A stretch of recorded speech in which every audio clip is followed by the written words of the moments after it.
everybody. Mark Parrish, Southampton Village Trustee.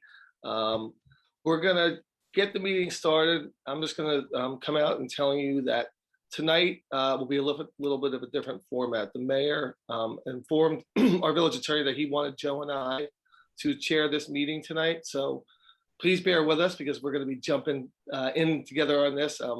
We have been here for all of them. Joe has been for all of them. I did miss last week's, but I did watch it. And then last night we had a very productive meeting where we sort of honed some things down and have a couple tweaks. I know Willa added 3 pages to the Dropbox. So tonight is going to be the night where the stakeholder group is going to vote and decide what they want to put in their document to then pass along to the Board of Trustees, for the Board of Trustees to vote on it and then send it up to Albany. So do you want to take attendance, Ken, before we start? Certainly. Oh, hold on. I can certainly do that. And so this is who I see that we have in attendance. And by the way, tonight is March 10th, 2021, 6 p.m. And this is the Southampton Village Stakeholders Meeting concerning the police department reform pursuant to Governor Cuomo's Executive Order number 203. What I see present are Trustee Joseph McLaughlin, co-chair, Trustee Mark Parrish, co-chair of this committee, myself, Kenneth Gray. I see the Reverend Donald Butler, ADA Patricia Brasco, Willa Bernstein, ADA Brendan Ahern, Isabella Sepulveda. Yes.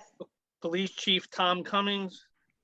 Yes. Kat Styler, Father Michael Ventrano, Hulbert Waldrop, Sandra Dozier, and Mike Hortzman, President of the PBA. Did I miss anybody? Okay, Trustee Parrish, if you wanted to continue. Sure, thank you. So speaking with Trustee McLaughlin earlier, knowing that this is the night where the stakeholders will, give us their final draft to give to the Board of Trustees to pass along, we both spoke and we felt that based on the meeting last night, where at the end of it, we sort of, again, honed some things down and got some good things going on. Ken, I believe you have the notes from last night. Is that correct? Do you have the notes? I do. Okay, fantastic.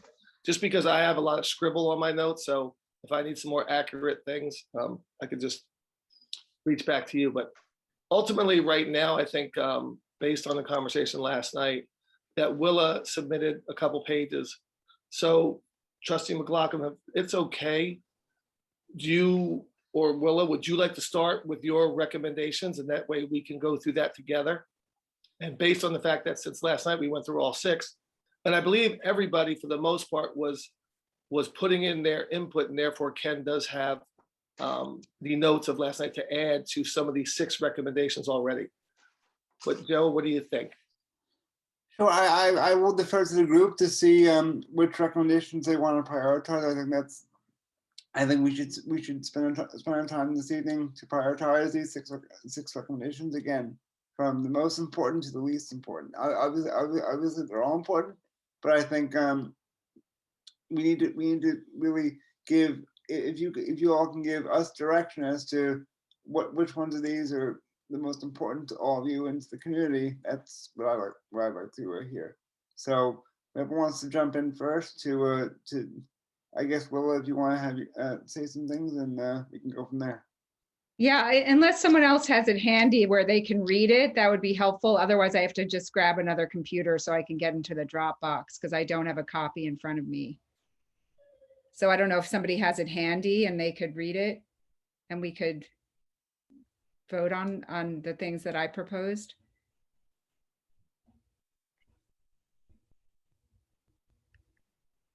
Mark, you're muted.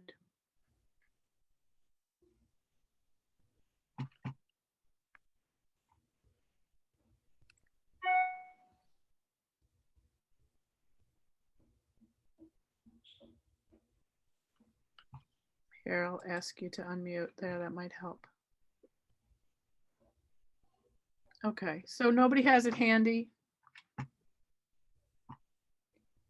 That would be a no. Does Mark have a copy of it? Okay.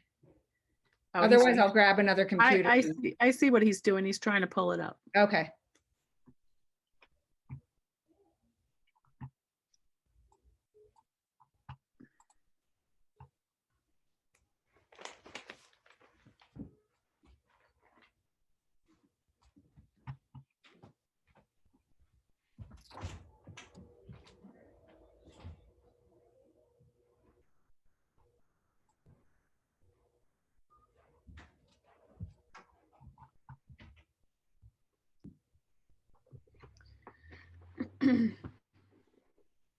Oh, hold on, somebody's hand is up. You know, Ken, would it be so bad to have people just talk like we're in a room talking to each other? Because I think everybody is respectful here. Okay, so I have it in front of me now. Willa, do you want me to read the whole introductory statement and go through everything, or do you want me to go from top to bottom? Yeah, sure. I mean, if I was suggesting that we take out that one statement because I felt like it was sort of contrary to Okay, the mission. So this was sent by Willa Bernstein today as a additional thoughts on the 6 previous actions last night that we went over. So what follows is a summary of proposed changes from my earlier memo. I'm hoping to discuss these changes and possibly put them to a committee vote tonight at our 6 p.m. stakeholder Zoom call. I would suggest removing this part of the opening statement. There are no objective indicators that the Southampton Village Police Department does not consistently engage the community during its normal operations in a way that is synonymous with the 4 pillars of procedural justice. Transformative procedural changes should be the goal, regardless of how the department is doing. And other than one survey, we haven't conducted an analysis of equity and transparency are being met. Analysis of how the department is perceived by the community, or how the goals of fairness, equity, and transparency are being met. Additionally, some of the stakeholders believe that changes are warranted to meet the procedural justice goals. So that is the introductory statement. And I will continue on. And at some point, if Willa, you want me to stop and you want to elaborate on that. No, I was hoping that we could take out that conclusory statement, beginning up our report, because since we're all signing on to it, I didn't really feel comfortable signing on to what I thought was a conclusory statement that we're meeting of the 4 pillars of procedural justice. I thought we were here to kind of propose some reforms or improvements. So that was suggesting that we take that out if people are in agreement about. Okay, so again, when we go through this, tonight is going to be more the stakeholder group saying, we vote on this. So this is one of the things you're proposing that we vote on, yeah.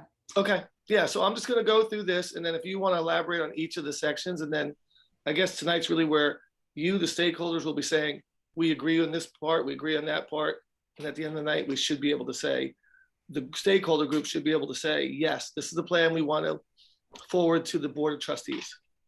Mark, I just want you to know Mr. Waldrop had his hand up. I don't know if he needs. He's good? He's good. Okay. He's good? Yep, okay. He's good. So number 2 is establish professional, non-political Southampton Village Police Liaison.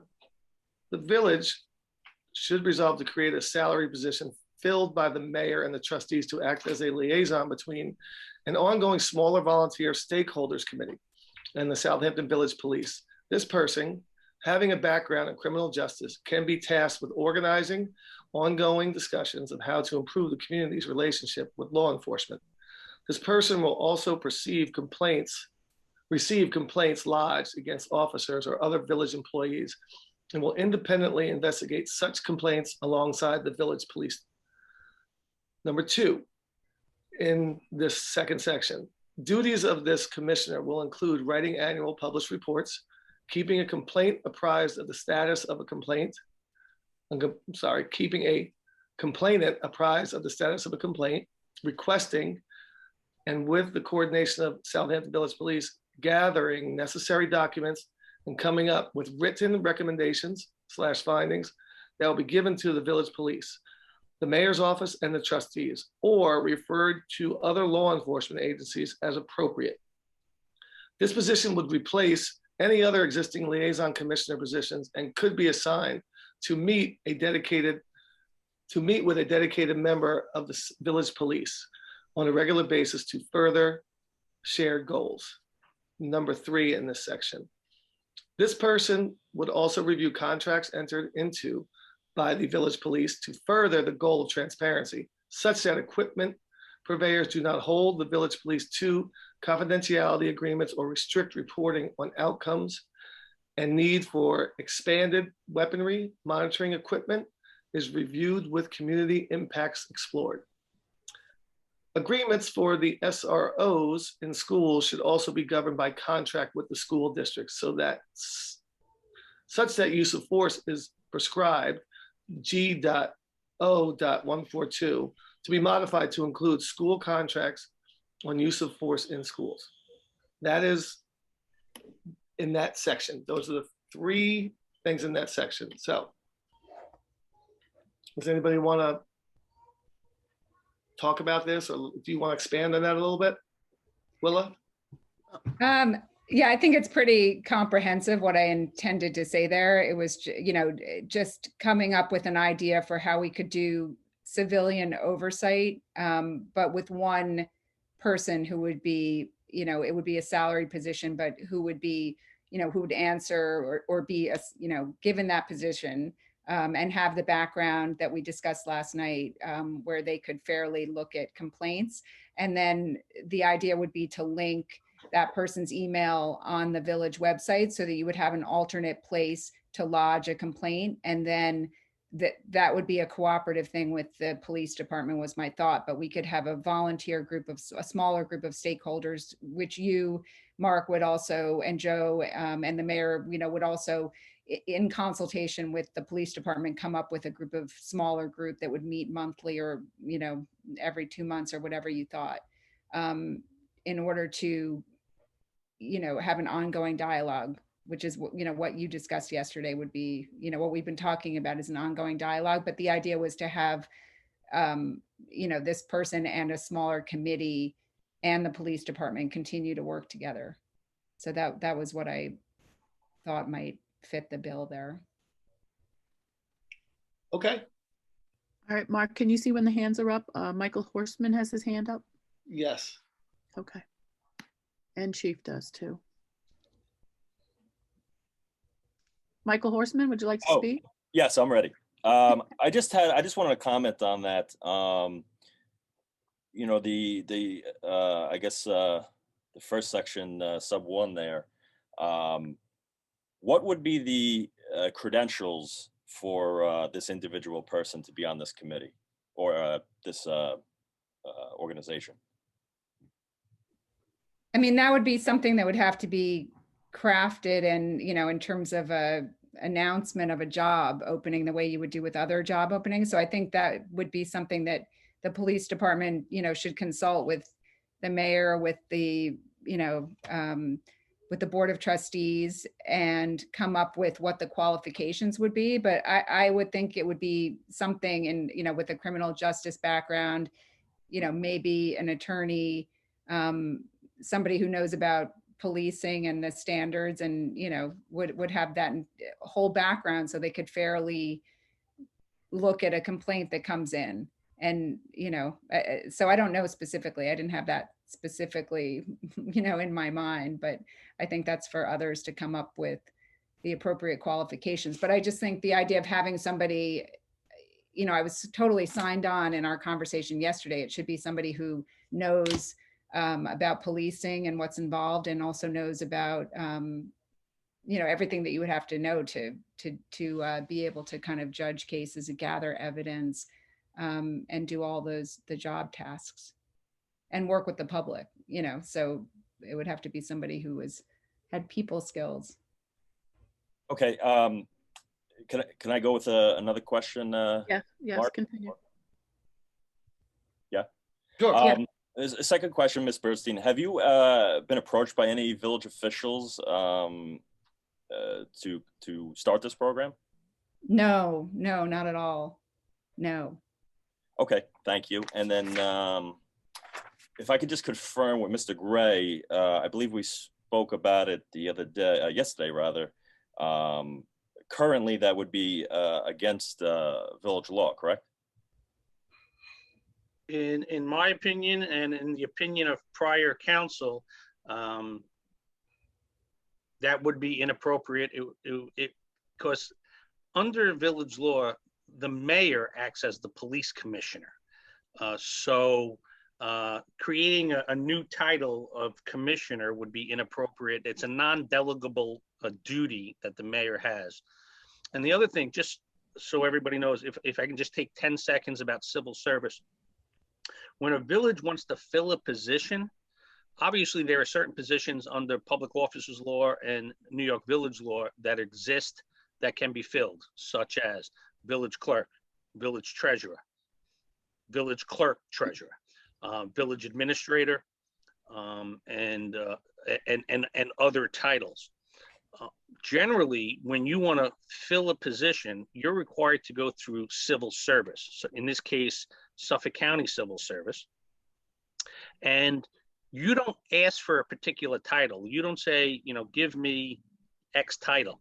The way it works is you have to fill out what's known as a CS4, Civil Service 4. That's a form where you list what duties and responsibilities you think you need from a particular position. And you fill that out and you submit it to them. And then they tell you what the position is that fits your criteria. And they decide whether or not you need such a position. To get away from the police department for a little bit.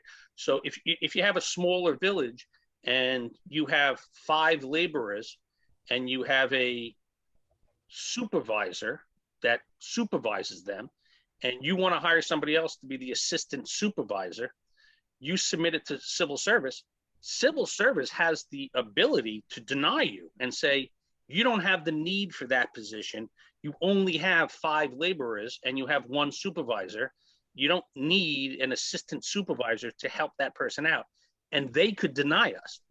So I just put that out there. So when we say that we want to create, or the recommendation is to create this new position, again, there's just a couple of things, and it's state law that is the stumbling block.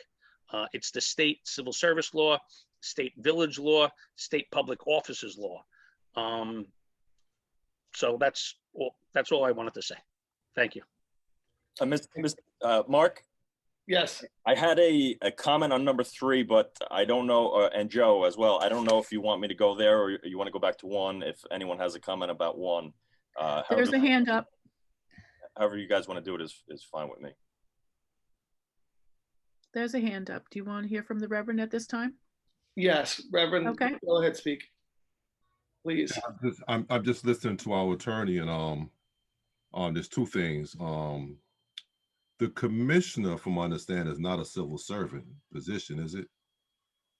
That's a civilian appointment or by the mayor, isn't it? No, the mayor is the commissioner. He acts as the commissioner. No, I'm not talking about the mayor right now. I'm getting to that one. I'm talking about a commissioner. We're talking about the state of New York. So I'm talking about a commissioner. A police commissioner is not a police officer. Is he a civil servant employee? Well, anybody who works in government falls under civil service. The question is whether or not it's a classified title or an unclassified title. Okay. And then there's breakdowns within those. Then there's breakdowns within there. There's competitive, non-competitive, laborer positions. So, you know, anybody from the governor down to the guy who, you know, cuts the lawn has a civil service designation. Okay, so so the commissioner is what kind of civil servant? Well, again, in villages that have police departments, the mayor acts as the police commissioner. Right. I was getting to that, but I was okay. Since you want to go there, then does the mayor run? Does he have the? Is the mayor acting as a commissioner now? by operation of law, he is the de facto commissioner. And I'm not really talking about the law, I'm talking about in actuality. In actuality, And the reason why I say that is because I'm hearing that there's issues going on between the mayor and the police department. So I just want to make sure that I understand where we're going with this thing, because I just want to make sure that I'm totally clear what's going on. And that's why I start off with just the commissioner, excluding the mayor, because I know a lot of villages don't have commissioners. I know Garden City has a commissioner, and I was always wondering how did that work with a commissioner. Hempstead used to have a commissioner years ago, and then somehow they said that it's illegal to have a commissioner. So I don't understand that. So that's why I'm really asking that question. I don't believe Garden City has Kenny Absolutely. Jackson in Garden City Is a commissioner. He's the police commissioner. Okay, Yes.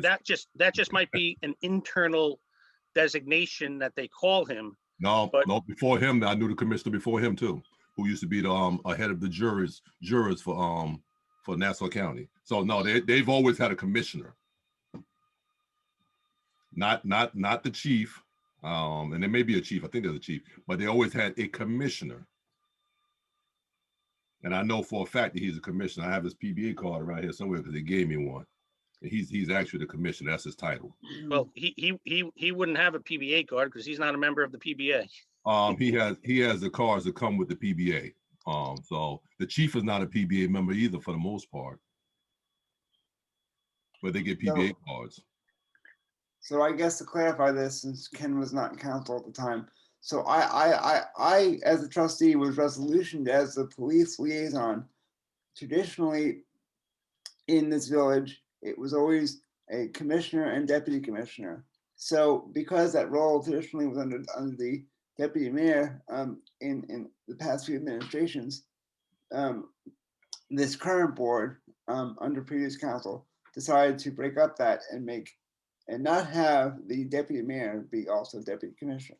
So in actuality, I as a police liaison am, I guess you can say, a de facto deputy commissioner. But I am resolutioned as a liaison. So as a trustee, I have the oversight, but the mayor has, as the chief officer, has obviously has the direct oversight most than myself. If that clarifies it at all. But it does in a sense, but what authority do you have as a deputy commissioner or whatever?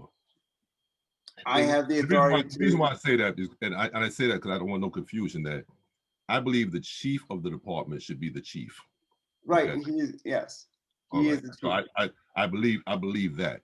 So what is your role as a commissioner? Because usually when there's a commissioner actually supersedes the chief. So I act as the conduit between Village Hall and the police department. So I have the ability as a liaison to have communications and to have meetings and to have oversight. But the mayor, as the mayor, can obviously do that as well. But I act as the direct conduit between the two departments. Okay, let me ask you, within the last year, what have you done as far as the liaison with the police department? So the reason why I say that, because a couple of meetings ago when we talked about it, was like there was some information you did not know. yes, so after so over the last 6 months since taking office, I have had weekly, if not bi-weekly, meetings by phone or occasionally by Zoom with the chief. Obviously with COVID, it's been quite difficult for myself to because I do have some pre-existing conditions, to go into the police department and to have physical oversight and to get to know the subordinates. However, I do I have, and the chief can clarify, I do speak with him, or if not his lieutenants, on a weekly basis about issues going on.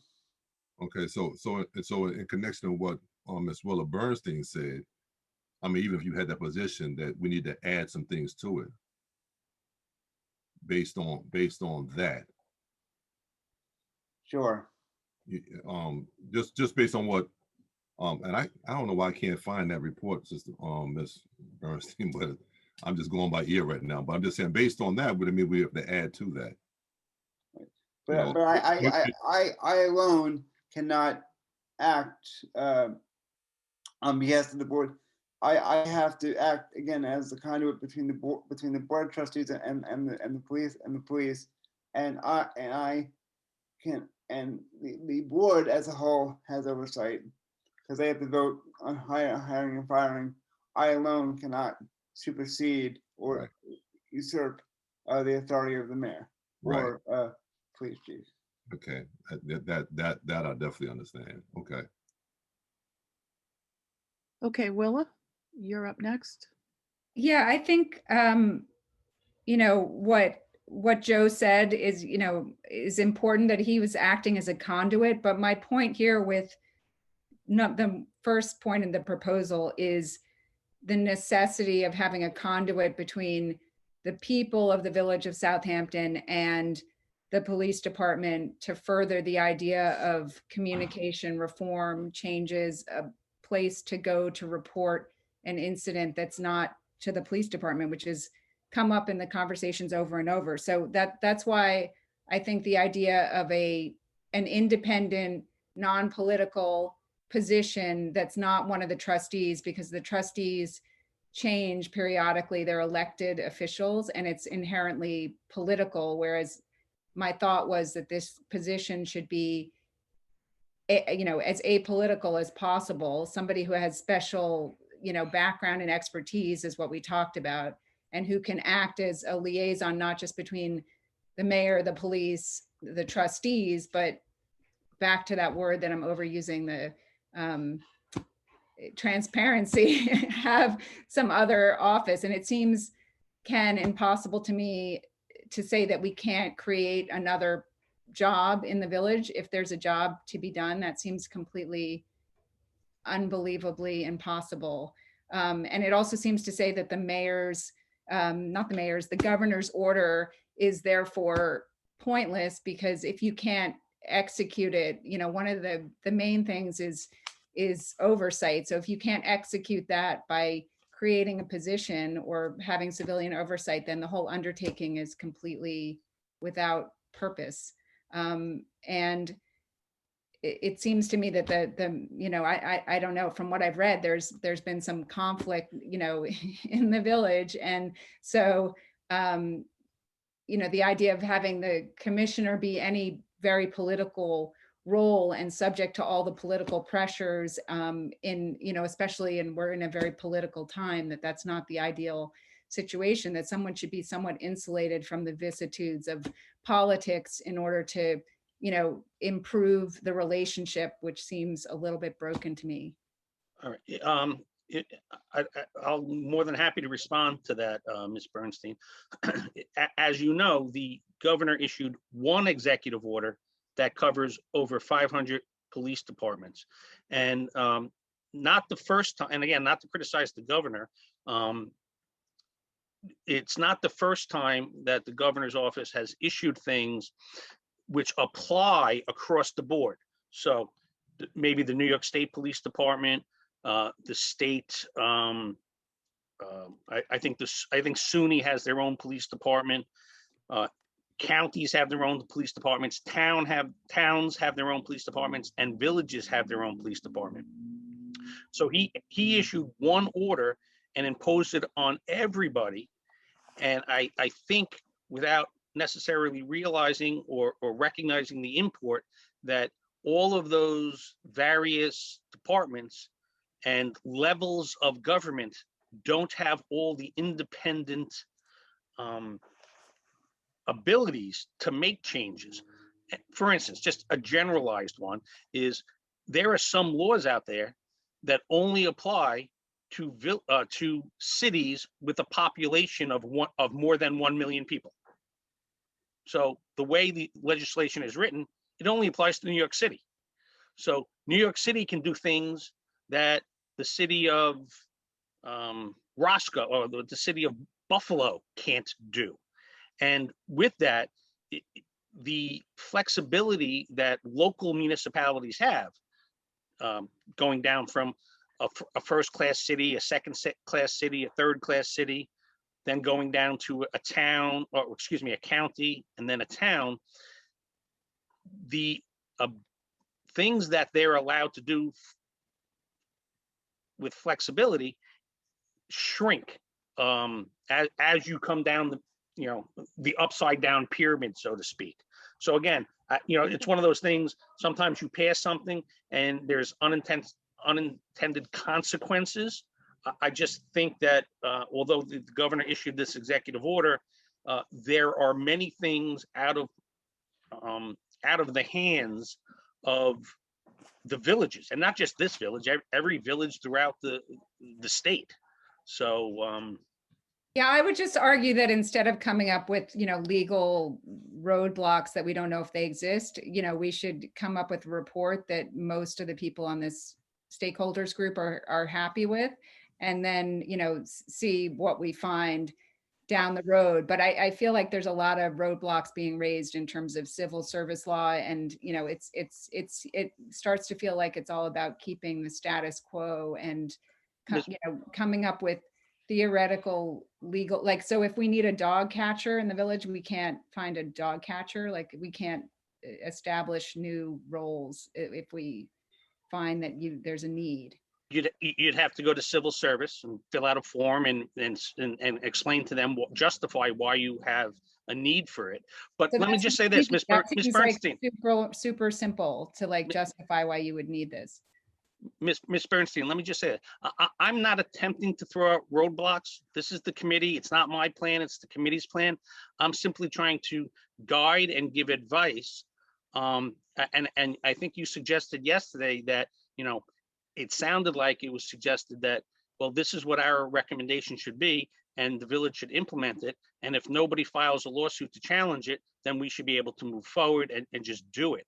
I personally don't, give advice that way to my clients to say, listen, this is what I think the law is, but let's ignore it and we'll deal with any lawsuits that come up. And if nobody files a lawsuit, no harm, no foul. I'm just simply giving my advice and guidance to the committee. And trust me, I have plenty of clients, and every attorney has plenty of clients that ignore their advice. So I'm simply just stating what I believe to be the law. I don't think I'm putting up roadblocks. I'm simply stating what I believe to be the law. And if, again, this committee, no, I hear you. I haven't felt a lot of collaborative in the, collaborative undertaking that it's called the collaborative, but I haven't felt the collaborative so far, which is, why I did do written submissions on 2 occasions to hopefully, get a sense of, and maybe I'm the only one. I don't think I am who yeah, some heads are shaking. I feel, so I don't think I'm the only one, but so far there's not a lot of collaborative. There's a lot of, getting a proposal from a very few of the stakeholders, and it feels like the expectation is to sign on to those without being able to suggest some from other stakeholders. So we have a lot of hands up, Ann. Could I just comment on Ms. Bernstein's and Mr. You were next. Go ahead. Thank you. And then I see Ms. Fontino's hand up, and I know she is eager to speak because she missed the meeting yesterday, so to some unfortunate circumstances. So I'll make this quick. I just want to summarize again. Sub 1, again, as we stated, it is village law. It's not something that is made up regarding this topic. The other thing is, and this happened yesterday in our meeting, it appears that, we knew, from what I'm gathering from a few members of the committee, that some want to change the Suffolk County Civil Service Law, the New York State Civil Service Law, Suffolk County legislation, whether it's New York or New York State legislation, change how our contracts are written and negotiated between the village administration and the PBA. Again, I find it odd that now we're changing laws during this committee group here. Thank you. Okay, Chief, you're next. Okay, I'm gonna make this real short. I don't think anybody in the police department has an objection to people being able to make a complaint to someone outside the police department. And I think both Mr. Gray and the village's other attorney, Mr. Toomey, has made it pretty clear that the village board cannot delegate its authority to some other person, a commissioner or whatever you want to call them. So, I mean, it's not a bad idea, but I don't think it's doable. So we need to, I think, figure out some other way to do this.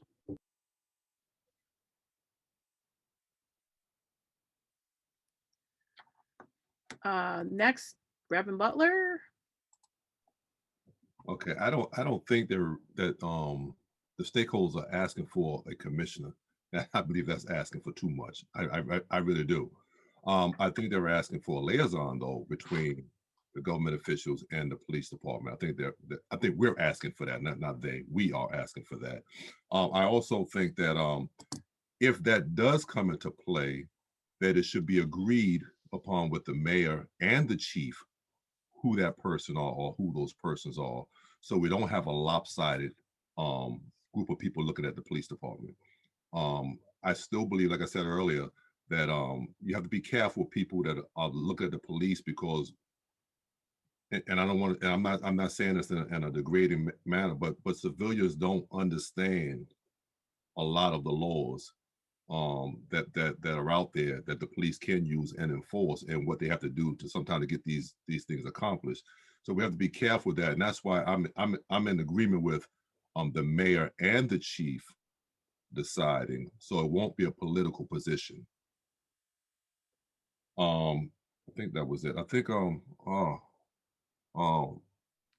PBA president Michael Horstman, he said something that I wanted to address. But I forgot what it was now, so I'll move on. Okay, Lisa. Hey everyone, coming at you from my car. I apologize. It's been 24 hours, I'll tell you that. So I missed yesterday's meeting, so I apologize, and I'm hoping someone at some point can catch me up on it. This sounds like it's a discussion that's half CCRB and half like an inspector general type of thing. Am I correct on that? No? Yes? Anybody? Yeah, I think Inspector General probably somewhat describes that what I was suggesting. Yeah, and Okay. a new role that would be a professional role, like an Inspector General. I mean, so I can say that it's something that at least Suffolk County is highly considering. And granted, they're bigger than us, so I'm not, not everything that's good for, a different municipality makes sense in this municipality. But I think that I did have a question, and I don't know if it came up already, but Mr. Waldrop, last week in our meeting, discussed an incident that he had with the village police. And I was wondering if anybody had looked into that since then.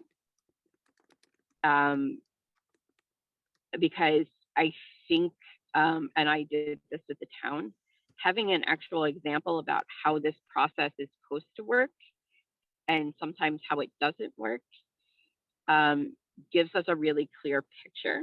So I know Trustee Parrish wasn't on. I know Trustee McLaughlin was. Chief Cummings, you were there. I'm just wondering if there was any follow-up with that stemming from the conversation.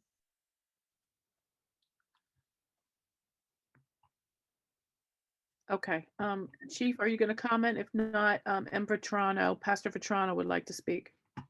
Yeah, we looked into it, but I'll speak to you offline about it if that's okay.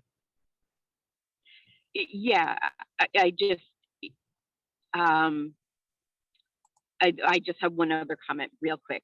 As far as with Ken, and again, Ken, you're the new man here, and I apologize that we're going back to you. But both Willa and I sent in some pretty lengthy recommendations.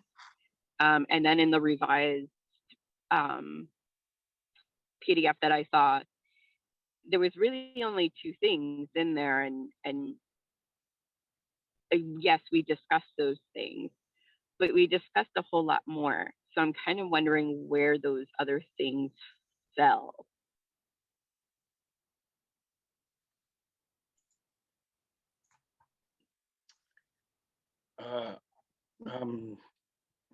I saw your submission, and I think your submission referenced another document that just simply, pointed to pages and sections of other documents. Is that correct? Yeah, but the main points were there. Okay. I didn't hear the committee, direct me to say, yes, we agree with all of Lisa's comments. Please add them into the document. I added what I thought I heard the committee as a whole when we were having dialogue. So. Okay, we didn't. I mean, on some of those things, we didn't have a dialogue. I said that it was in there, and we would just, for everybody to please take a look at it. Yes, and your document was available in the drop-in box, and I don't think anybody at the next meeting, which I think was yesterday, I don't think anybody raised any of the topics that you pointed to as a talking point. So did we add anything to the plan during yesterday's meeting? No, from yesterday's meeting to today, I did not add anything to the plan. We did receive Ms. Bernstein's document, which she put into the Dropbox, and I believe she sent an email to everybody saying, I just dropped in a 3-page document. Hopefully we can discuss it tonight and vote on it, and vote on individual. I'm assuming, I don't want to put words in Ms. Bernstein's mouth, but I guess the plan is, and Mr. Trustee Parrish started off the meeting with saying, it looks like we're going to go through point by point and vote on what the committee wants to have in this plan. Trustee Parrish, is that correct? Is that what the plan was? Yeah, so Lisa, I know you joined in a little bit late. Yeah, sorry. That's okay. This is about, so I just went through the first section number 2, and it had 3 different subsections in it. So that's what we were talking about. It entails what we're saying there. Inspector General, Commissioner, Liaison, whatever term that we're trying to find here. So that's really where we are. And I was and everybody's sort of talking about that. And I think really tonight is when we go through these, because last night at the end of it, we went through all 6 of the things in the draft, and everybody put their opinion in. Ken does have those notes too. And I have some scribbles myself, but I think the point of right now is going through Willa's, and if Willa wants to elaborate on it, she can. I'm reading it, and then you all can comment, because really at the end of this meeting, it is up to you, the stakeholders, to sit there and say, these are the things that we agree on. You stakeholders, not myself, not Joe or Ken, because that's eventually going to come to us, and then it's up to the Board of Trustees to go over every single action that you have said that you would like to see, and then we vote on it, and then we send it up to the governor. That's the process, right, Ken? Yes. Okay. So yes, sir. Yes, sir. So what I would add, only because I'm on the road, unfortunately, there are definitely things that I would like to put up for a committee vote that I may not be able to do right now at this moment, because I just don't have all the technology here with me. So I'd like to either more formally fill out the document that I had submitted earlier with actual like point by points on the page, so nobody has to go and read anything else. I don't know if we're going to have another meeting after this, but I would just ask for a tiny bit of leeway, because this is something obviously I'm really dedicated to and I'm passionate about, and the circumstances just kind of messed up. So whether we maybe add another meeting, or I can submit that and we can vote on it by email, or however, I would really appreciate the committee's consideration for that. I would say, basically, given the time constraints and given that the chief is going to be on vacation next week, that we, I was going to say that the whole group can submit written comments, and then, as you said, we can vote via email amongst yourselves, and then I will speak with the council and my fellow trustees and with Trustee Parrish, and we will take those comments under advisement and try to get this get the plan adopted and implemented in the spring. And I do not want this to be the last conversation meeting. I think that, you know, these conversations can continue offline post April 1st. I think, you know, as we keep saying, this is a blueprint of how to go forward. So, which you know full well. So I think if we can get a blueprint together and we can maybe tweak it after the first, that's all for the better. So that's my position, but anybody else? Trustee McLaughlin, let me just jump in. The plan needs to be, the plan from the mayor and the board of trustees needs to be in Albany on or before April 1st. And I've said this in other meetings, it's absolutely appropriate and okay for the mayor to create a new committee going forward for all the reasons in Ms. Bernstein's correspondence, to continue the dialogue and et cetera, et cetera. But it may or may not be some of the same people in this committee. That's up to the mayor and the board of trustees. But this committee, quote unquote, dissolves as soon as the plan is adopted by, once they make a recommendation and, to the mayor and the board of trustees. Right. But again, and I've said it before, the part of this plan can be, as Ms. Bernstein put in her papers, a recommendation to, let me just see how she worded it, was to have an ongoing smaller volunteer stakeholders committee. And that's completely appropriate if that's what the mayor and the board of trustees wants to do. Well, yes, and actually that's what I was referring to. I realize that this group, as it is now, does dissolve, and I do realize that we have to vote on this by our second meeting in March. So I'm fully aware, and that's what I'm saying. I think if we can keep a dialogue in accordance with the recommendations, if it is a voluntary committee, just to keep it going to make sure this is implemented properly. That's kind of where I would, and I think that when I say dialogue, I mean, people feel free to reach out to me or Trustee Parrish or the police privately, and we can, have it continue this perspective.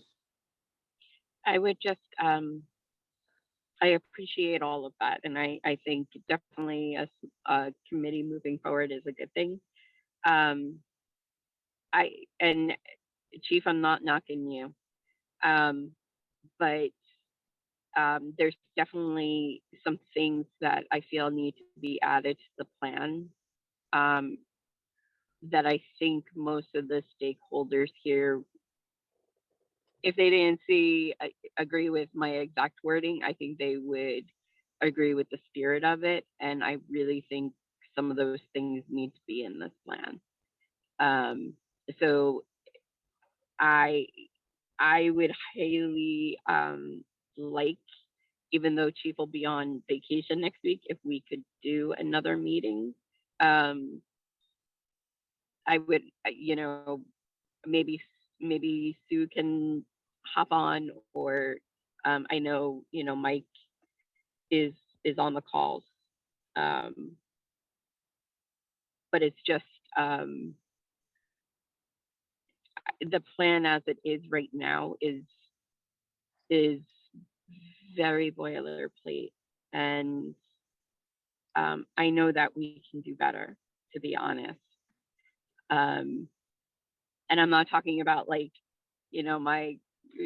my absolute perfect scenario ideas. I'm talking about like basic common sense things that like most people would probably, agree with. So that would just be my, I hate to do another meeting because everybody donates their time. So I'm kind of asking this as a favor, just because I just couldn't be together tonight. Lisa and the group, and including Ken and everybody on this, I'm going to throw something out there. Would it be, Ken, would it be out of line, since we are supposed to have this document at our March 23rd meeting, that this can be opened up amongst the stakeholders? Because right now what I'm seeing is that the dialogue amongst them is really what they're looking for. And then they, through via email, can come up with what the draft is. And also with, when I finish reading Willa's, can they amongst themselves add on to that, send it to you by a hard date where you can have that draft plan, they voted on it, this is what they want to send to us, and then it comes to us. Is that something that is possible? Because it sounds like that's what they're asking, correct? Is that what I'm getting from the group?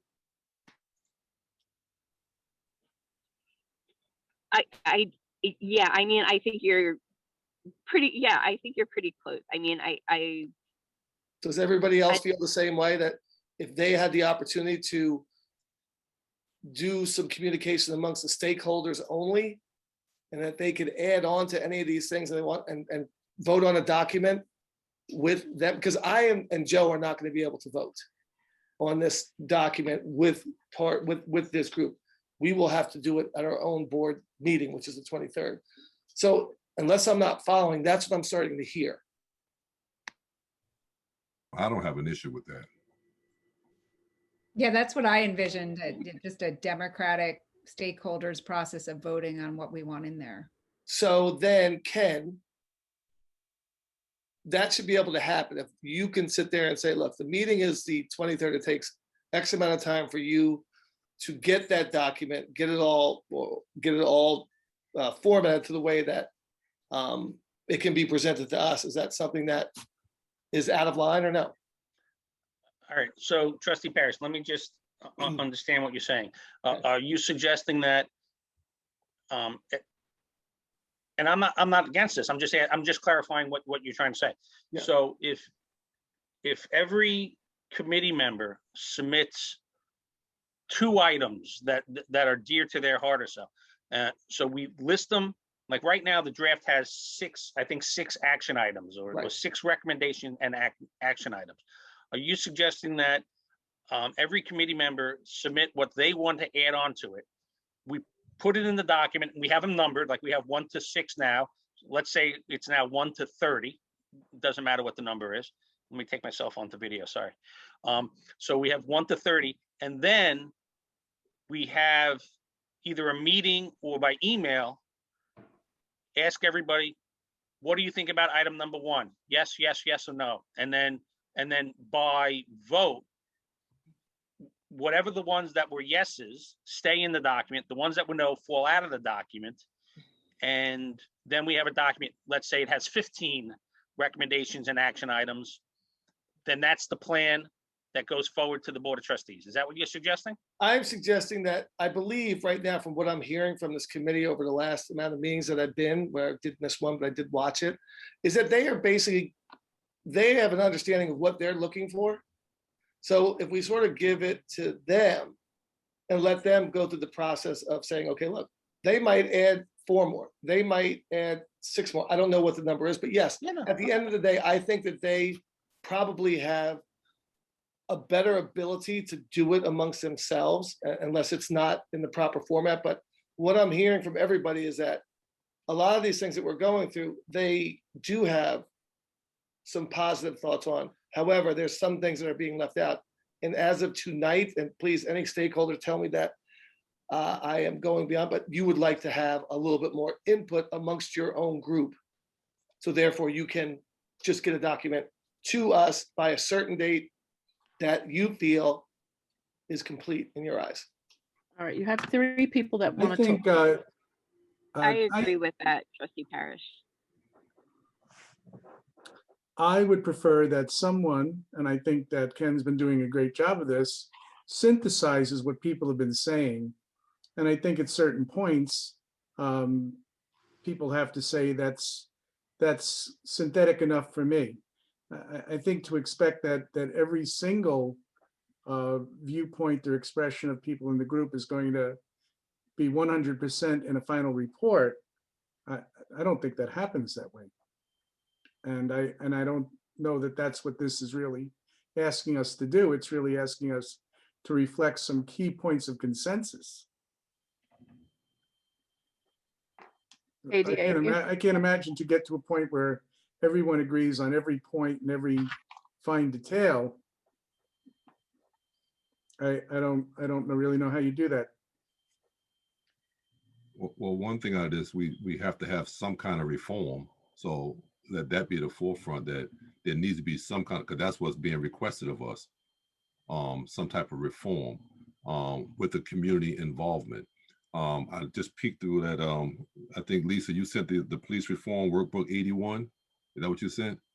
I think one of the things there that page 44 talks about citizen advisory boards, which is what we're talking about, which means it's not really a position, it's a committee. So, so that answers one of the questions we were talking about earlier. How do you do something like that? Because again, I don't think this, whoever it is or whatever you call it, should have no authority over the chief and definitely have no authority over the mayor, but a liaison in between just for communication reasons. And not only between the chief and the mayor, but also to the community. So I think that's one of the things, but I have no problem with meeting with the group.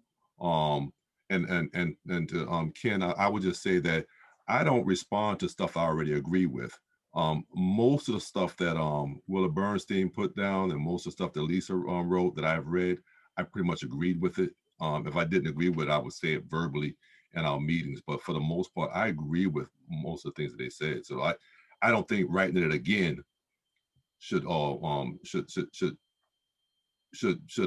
not writing again should be held against any of us for not writing again. Maybe the stakeholders have read what was being said and agree with it.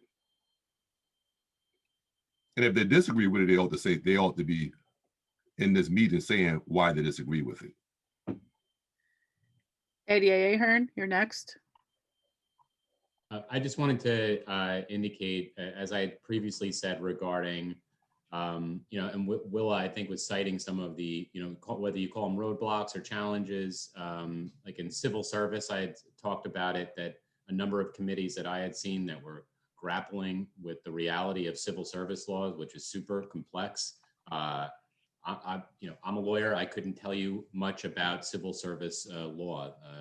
Ken could, or someone else that's practicing in that area. But I know that they're real issues and they're real challenges. So I think it's also important as part of the discussion, like where, Willa had an idea that's subject to challenges that are real, that are legal challenges. Because otherwise you do end up in a lawsuit. If you create something that's abridging a law in existence, someone's going to challenge it if it infringes on some sort of right or privilege of theirs. So I'd just be hesitant, and that would just be my caution in terms of ideas that you want to adopt or move forward. I think should be vetted ultimately through the potential legal challenges that could come up. So whether it's, and the Reverend, I think, just spoke to that, was talking about a way of establishing a goal that you may have as a committee, but talking about how do you do it with the existing laws. The same thing I had commented on civil service, right? Civil service right now ties the hands of chiefs sometimes in hiring that they may wish to do. That's not something that this committee can change. But this committee, along with many other jurisdictions around the state, can raise the issue in their report that there's a challenge, that we have a goal of perhaps expanding diversity on a police force, but that there's a real world legal challenge to that, because that's got to be fixed up in Albany. But I think that it's important. There's been other instances historically in the last 5 to 10 years where various commissions have been appointed with perhaps good intentions behind them, that have run into legal roadblocks and haven't gotten off the ground because they had either constitutional infirmities or legal infirmities that are real. So I wanted to just comment to that, because I understand Willa's sentiment of it, the sense of it being a roadblock, but I do think it's important that whatever you call them, they have to be raised up, because I can tell you as a prosecutor, I could rattle off a list of many things that I would like to change in the law. But I recognize that if they're not changed, then I have to operate within the system that exists to the best of my ability. So I just think that that's an important point, and that can be challenging if you're dealing with ideas in emails and things like that, and as opposed to discussing them where those challenges can be fleshed out and perhaps a workaround can be obtained. So again, I'm not speaking to the wisdom or anything regarding my personal sentiments about those ideas proposed without hearing more. But I think hearing those legal challenges is a real thing that should be done, because otherwise you're going to propose an idea that can't get off the ground, and there may be either real procedural, legal, or practical reasons why it shouldn't. Chief, you're next.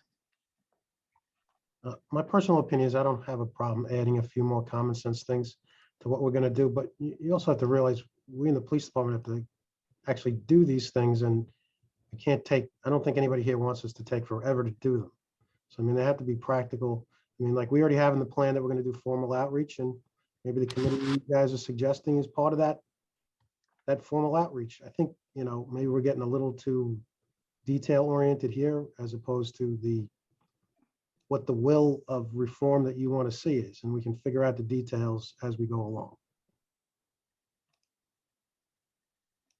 Willa, you're next. Oh, yeah, I would just say, Ken mentioned that you have to fill out a form saying why you need a certain position, and that doesn't seem like an incredibly onerous thing. But I'm also not, wed to this idea of having a separate job description. But it doesn't seem like the way the village is set up right now is working, and it seems to create giant conflicts of interest in terms of information not getting back to the public, or the public not having a way to raise real concerns. So that in itself is a legal problem, and that's the legal problem that started the whole inquiry. So that's I think what the work of the committee is supposed to be, as well as the fact that so I don't, raising sort of general, there could be legal problems or whatever, when it seems like there's a, simple potential solutions, but I haven't heard other people come up with other ideas about how to have some kind of oversight and some kind of reporting back to the community of people who are, who are stakeholders. And then also the reason I put the appendix in, it's a 3-page document, but I added the appendix from what Albany did on this same stakeholders group.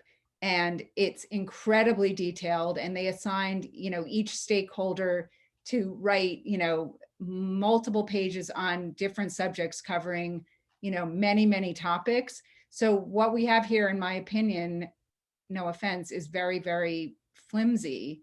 And we are a small village, but it is an important, worthy undertaking, and it is the law. So talking about the law, it is the law that the stakeholders are supposed to come up with some changes based on a, very important movement that's going on in the country to try to give people, more say in the process. So I don't think it's fair to say we're trying to change the law or, that we're trying to change the legal relationships. It's, that's really not the case, but these particular kind of changes have been mandated that we have the authority to come up with suggestions. So that's what I personally have been struggling to do, is get the suggestions heard and in a report. And it seems unduly difficult to accomplish that. Michael Horstman. Thank you, Kat. I just, it seems to me, we've already added a few meetings here. Obviously we're coming up to the deadline, and it's, the stress is setting in here where we have to present something to the state, to the village board, then the state. But, it almost seems like we're, instead of going from a little bit of reform it appears that we're trying to reinvent the wheel of policing. I have talked to some of my colleagues who have been on, these meetings in their respective organizations. We're the only one in the county that I'm aware of that, obviously everyone has a part of the police reform, but we're the only one in the county who also decided to hire an outside firm to look into this police department, which is supposedly for procedural issues. And then there's also a committee that oversees that organization that was hired. It feels, as the PBA president to my membership, that we're running uphill and we're never going to come to flat land here. That, it's just a continuous battle. And I'm not sure why Southampton Village is putting all these, I guess we'll say, roadblocks, to affect the membership here. Thank you. Lisa Latino. I'm just for Mike, I can't speak to the consultant or a committee outside of that. I can really only speak to the committees that have been formed on police reform.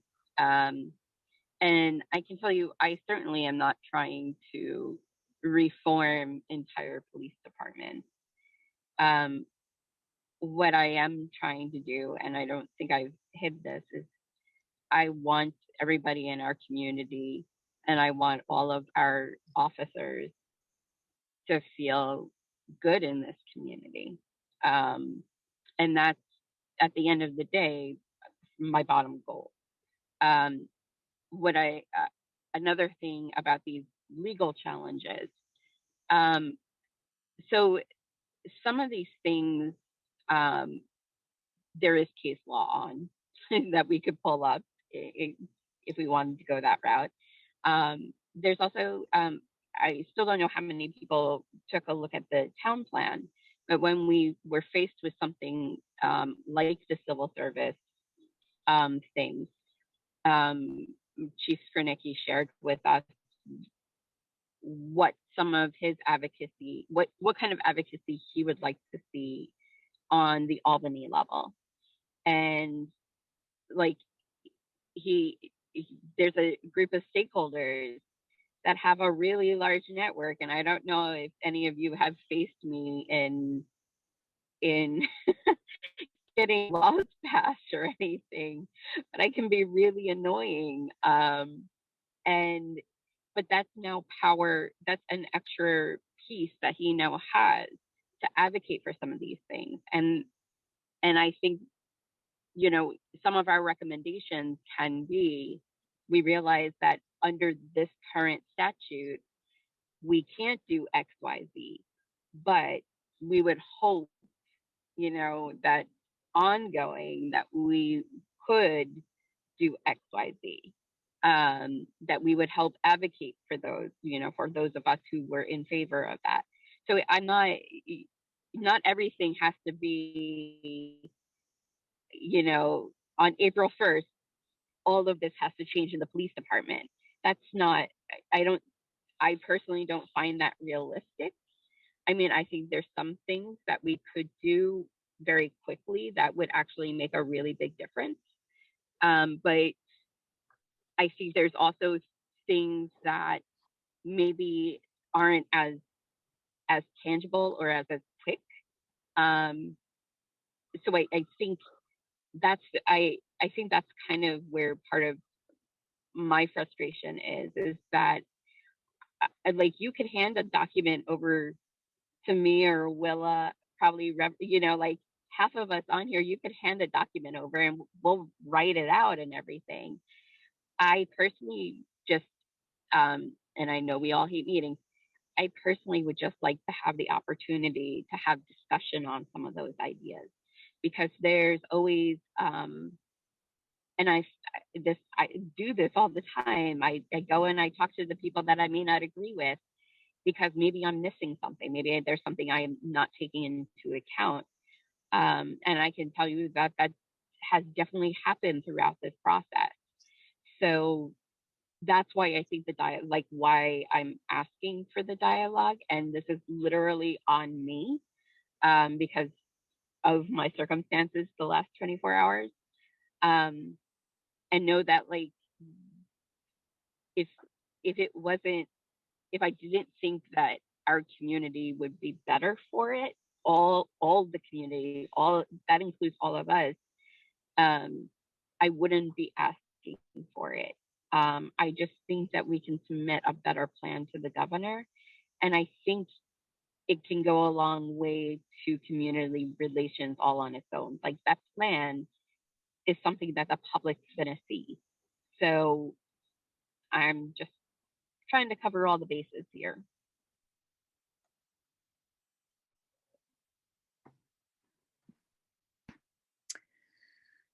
Any comments? No hands are up. Reverend? So, I got kind of lost when the PBA president said roadblocks. Where are the roadblocks? I mean, what are we discussing when we say roadblocks? No, so what I mean by that is we have this police reform meeting here, right? At the request of the governor's office.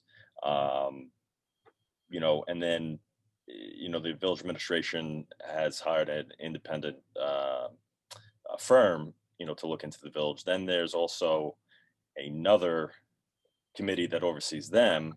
It just feels like there's we need to be able to do our job the best we can to serve the community. And again, it just goes back to almost as in that we're trying to reinvent the entire wheel in Southampton Village here. Okay, because when I look at this group will only come up with suggestions that will be given to the board, who will make a final determination what's being sent to the governor.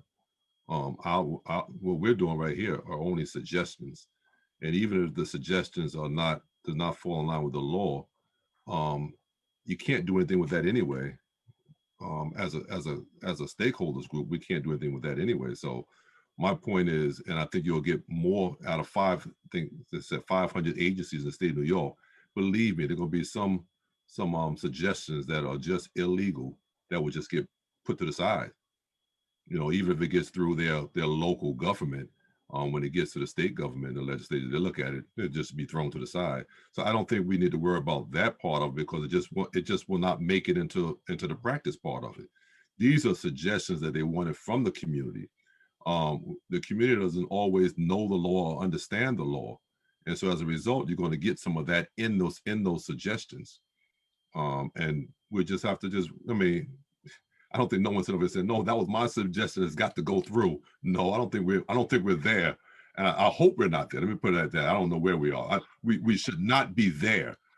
But if it's a suggestion that to make the community police relationship better.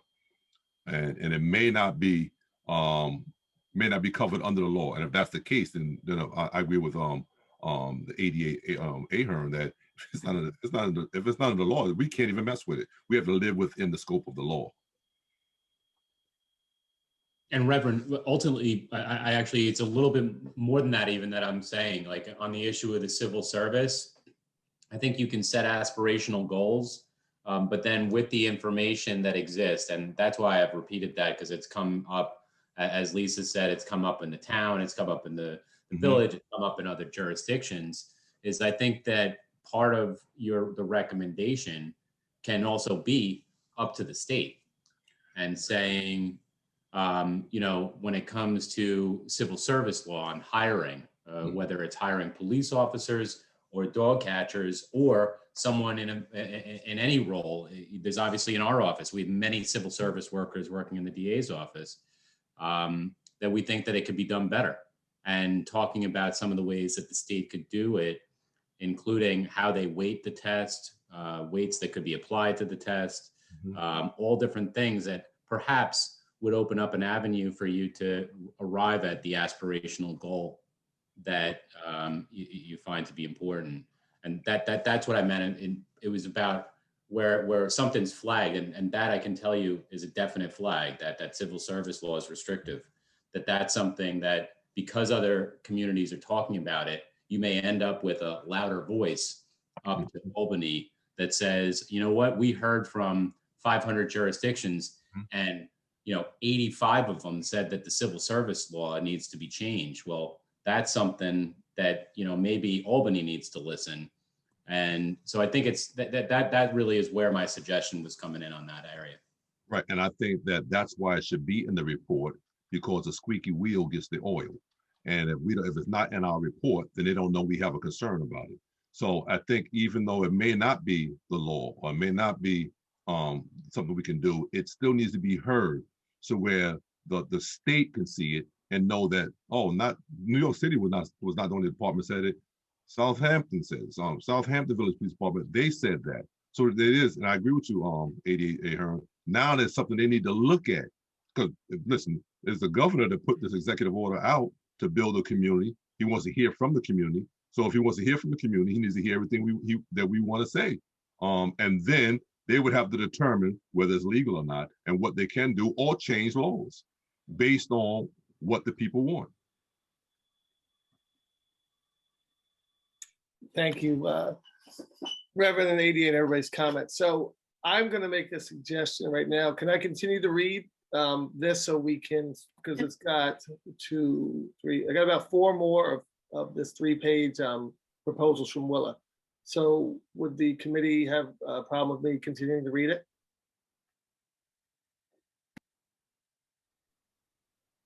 Looks like you have the floor, Mark. Bear with me. Okay. Increase engagement with minority community and more equitable hiring. Subsection 1, a smaller ongoing stakeholders group should meet monthly with the village police and the village liaison to bring concerns of the community to the attention of the village police and plan events and outreach designed to promote mutual respect and understanding. That is 1. Number 2 in this paragraph is the village police commits to using new technologies to compile, publish, and monitor data on race to ensure that there are no patterns that would suggest racial profiling. G.0.303 in-service training to be modified to include implicit bias, anti-profiling, and de-escalation. Number 3, village police will develop its own training modules on racial sensitivity, anti-bias, and de-escalation training with input from the stakeholders group and the village PD liaison. These modules to be provided to all new recruits and transfers and will include protocols for routine traffic stops and appropriate questioning guidelines. Number 4, more engagement requires establishing formal links between the village police and the groups that represent minority interest so that there can be an opportunity for feedback, dialogue, and a regular series of meetings and programs that facilitate a working relationship to improve community relations and prevent conflict. Finally, number 5, rules of conduct to be modified to include duty to report others who engage in racial profiling or otherwise engage in biased policing or criminal acts. So that is section 3 of our report.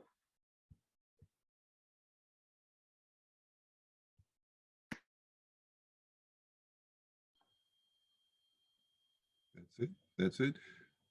Section 3, I just like to just add to that, that where a police officer can do it anonymously. I don't think he should have to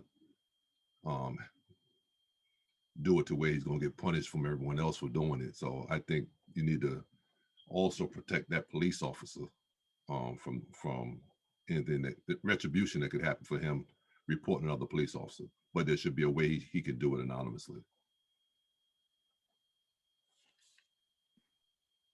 Lisa? One thing that I wanted to add to that is there were, and I'm sure they would extend it to Southampton Village as well.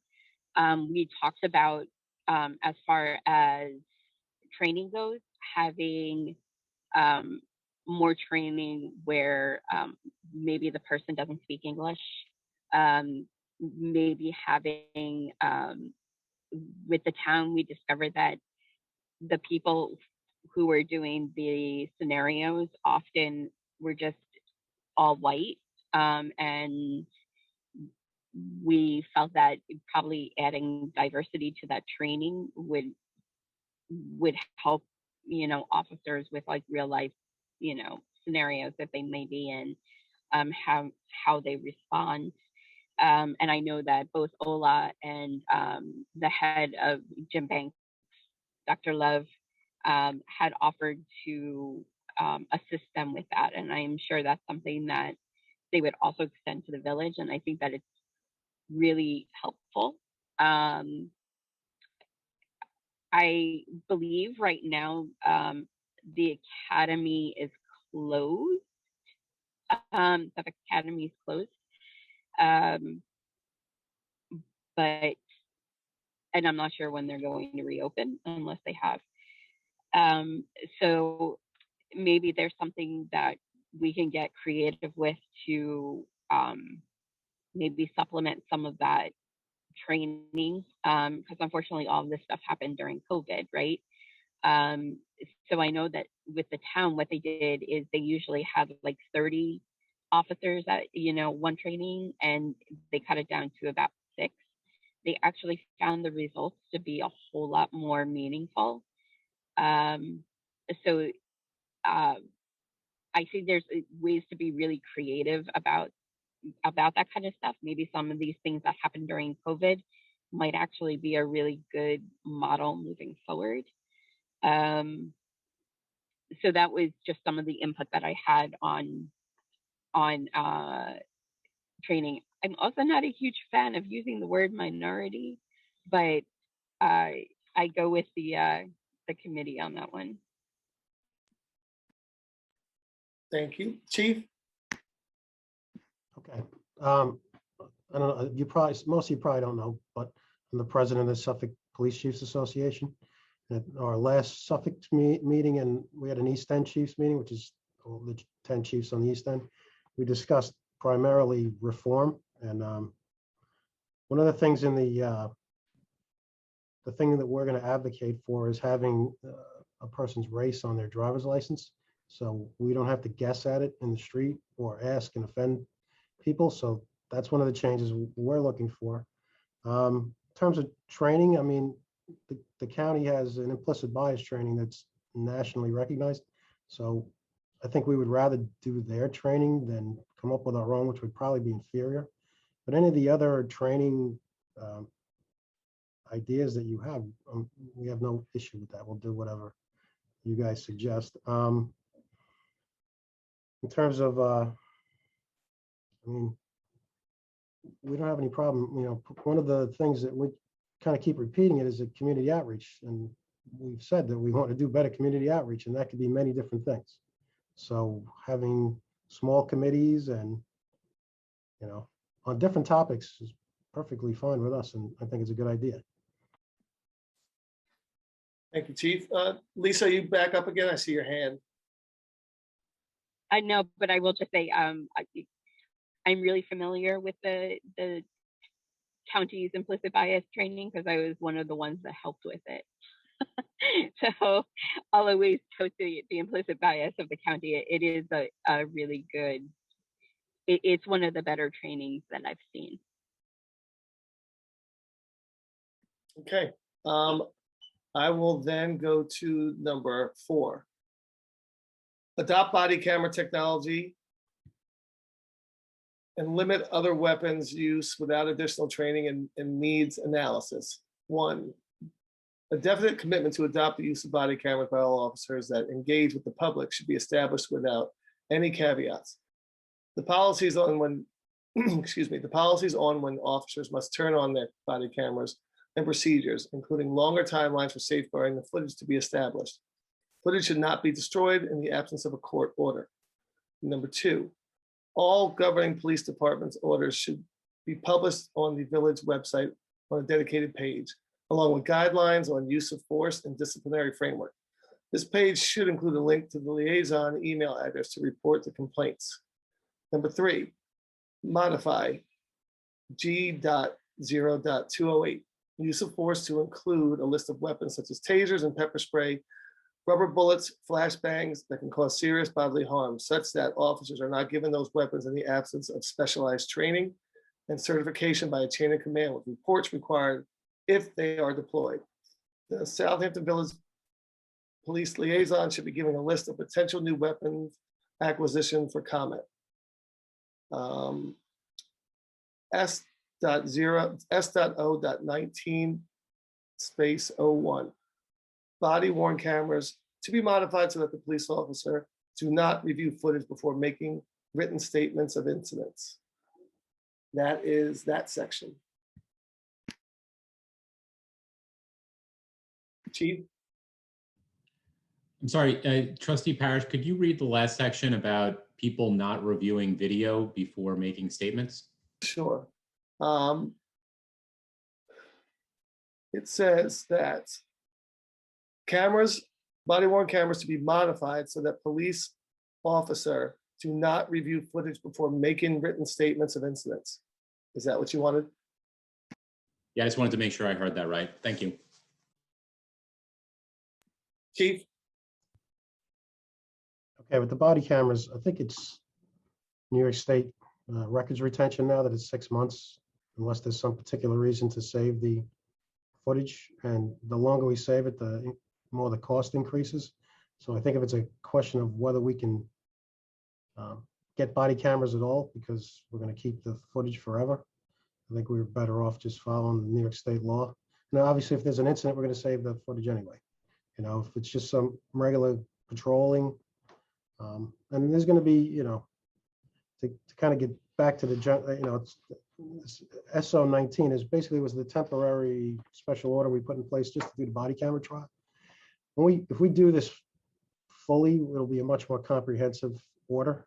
And so, of course, you know, we would take input if the community wanted to give us some input on it. In terms of things like tasers and pepper ball and all that, we do all have to be certified in that. And we have separate general orders, but I didn't publish them because they get into the methodology. And my personal opinion is that that wasn't really necessary for you all to, you know, take a look at. It's going to muddy the waters, but everybody has to be certified to use any of the devices that the department issues. And we recertify as often as required by the particular weapon, and, or, you know, like taser we're doing every year, pepper ball we're doing every year. All those types of things. Like some of the things we have are only certain cops within the department are even allowed to use them because they have even higher levels of certification. Let's see. I think some of the, you know, we already have our use of force order on the webpage, and, you know, I don't have a problem putting some of our general orders up. I think some of them probably shouldn't be up there, but that's just my opinion. And I don't have a problem with the discipline part of it. You know, later on, there's a comment on, you know, the intervention, duty to intervene. That's already in General Order 208. So, I mean, that's in there already. So I think some of the things in this we're already doing, maybe just they're not obvious. Okay, ADA Brendan Ahern. The reason I wanted to know, and I asked Trustee Parrish, just because I wanted to make sure that I heard it right about that component. I'm not sure what the purpose would be of having, not allowing police officers to review evidence before they're swearing to documents about what occurred in an incident. One thing I have found from examining hundreds of witnesses, from police witnesses to civilian witnesses, is that when criminal activity occurs or investigations occur, there's a lot of moving pieces, and people are not robots that memorize everything that happens in the sequence that it happens, especially when there's adrenaline going. So in terms of effectuating justice, and when I talk about justice, I mean getting it right. I would not want to have any witness be sort of intentionally handicapped from being able to recall an event effectively, because one thing I know is I sit with victims of crimes and have to deliver a case in court. And part of that is calling officers as witnesses to important events.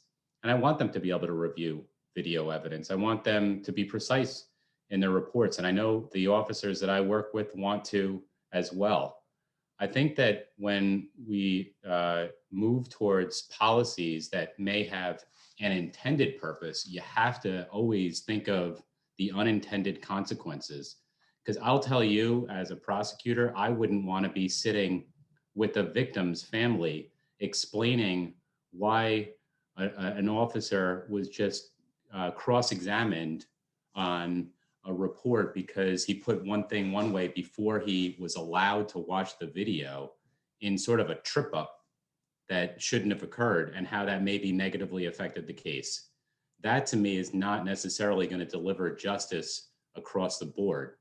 And that's important, because precision and accuracy are part of police work. And I think video evidence oftentimes is a great tool for them to go back and say, okay, yeah, this is specifically how the sequence happened. And I don't think it would be really particularly fair or wise to ask any officer or witness to recall an event blindly. We don't do it for civilian witnesses. I don't think it should be done to police. And it sounds like a way that would almost have a potentiality of inadvertently causing people to make mistakes because they didn't have a photographic memory. And that would be something that I think it would be not just. Okay, PBA President Horstman.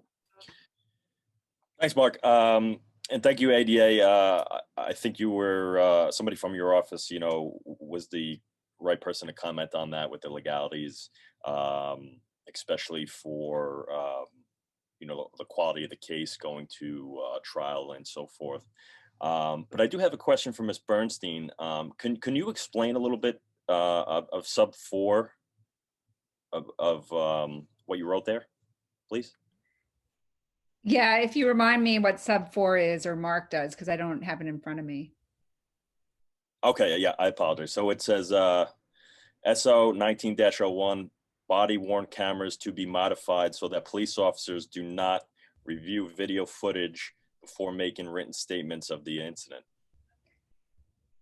Yeah, I may have misunderstood that, but it just seemed to me that, the purpose of the body camera is to record the arrest or the incident or whatever. So you have a record, but when you're writing a complaint, because I was a criminal lawyer, you do it from your memory. You were just in the field making the arrest. What did you see? Why did you make the arrest? All of that stuff forms the basis of probable cause and, is introduced at arraignments and affects whether, the arguments that you're going to make an arraignment, whether you're going to let someone go, establish bail, all of those things. And so it has to do with the memory and the subjective reasons of what you observed and why you made the arrest and all that stuff. So I may just be misunderstanding, but that was my sense of body cameras, is that it records things, but it's not about, putting off making the record of the arrest or the record of, what happened in the field. It just comes out of my own background in criminal law, and then feeling like that would be one-sided because if all police officers are going to sit down and review that can change your testimony about why you arrested somebody on a buy and bust or, whatever you're doing. So it just came out of my own experience, with feeling like that could create, a very one-sided situation in an arrest situation or whatever. And it really should be your recollection and, not you sat down a week later and looked at footage and then you could tailor, your comments or your written report to that. So it just comes out of my experience, but I could be wrong. I'm open to hearing why that's not a good rule. Yeah, thank you. Thanks for the response.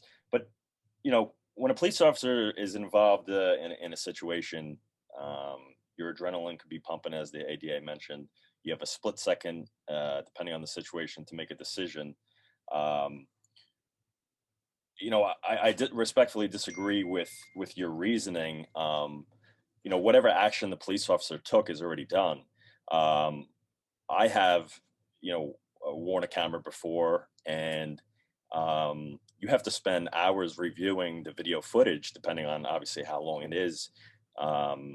You want to provide the ADAs with a good case. A case could get thrown out because you said it was somebody's left hand and the video showed it was their right hand. Again, when your adrenaline's pumping, in certain situations, whether you're in fear for your life or certain things like that, the video is there to also help you, write your report. So I don't understand why a police officer would not be able to review an incident that had already taken place.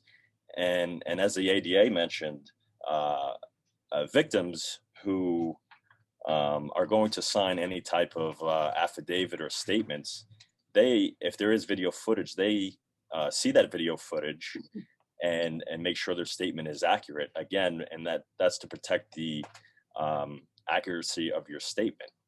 So I'm just a little confused of why a police officer would not be able to review their own video footage. Thank you. Reverend Butler.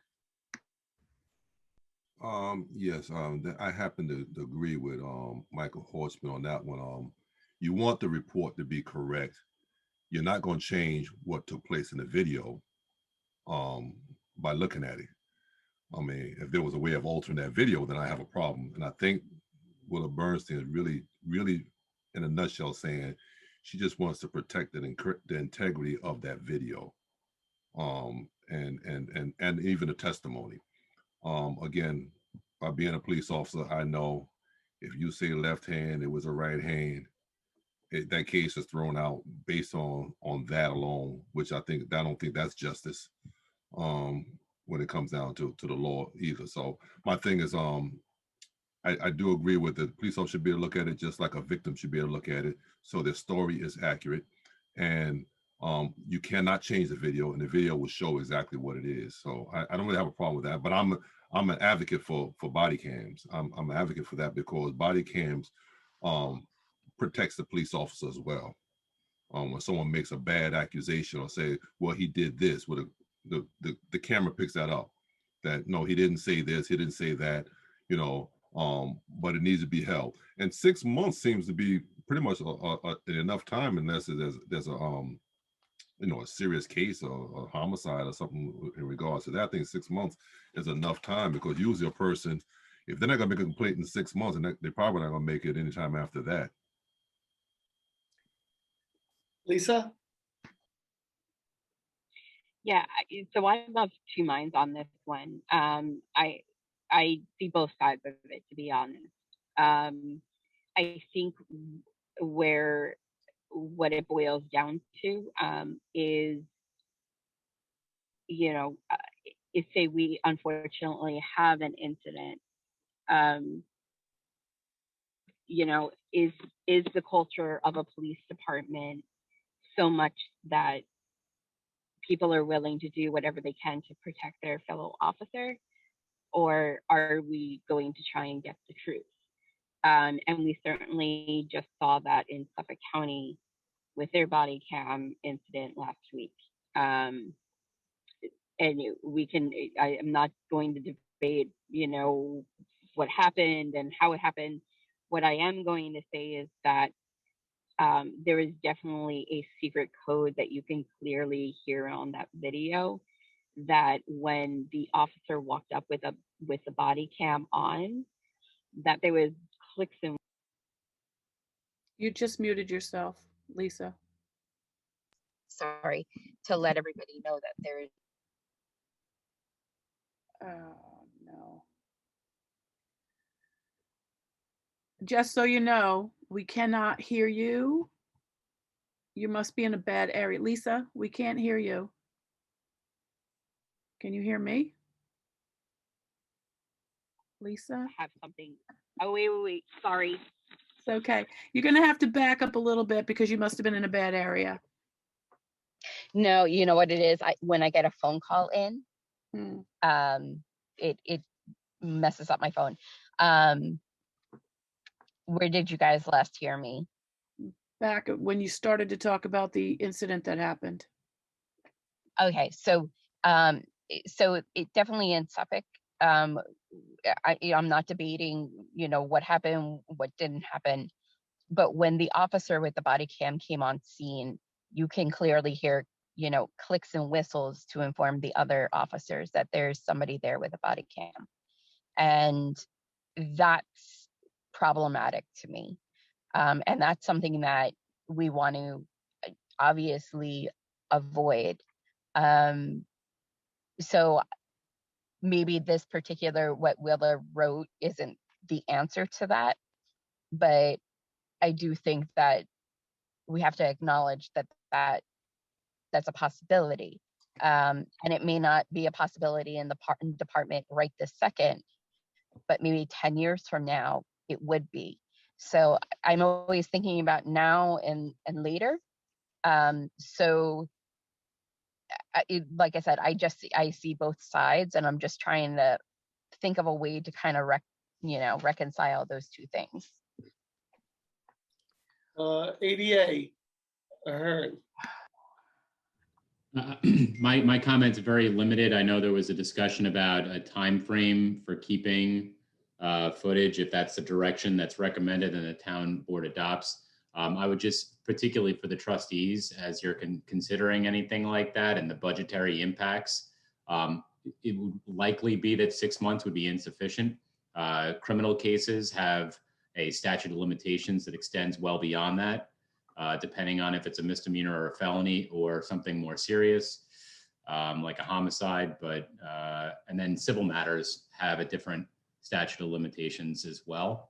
And I know that you will have circumstances that arise from time to time where an incident is raised up after, not right away, that there's some delay in reporting for whatever reason.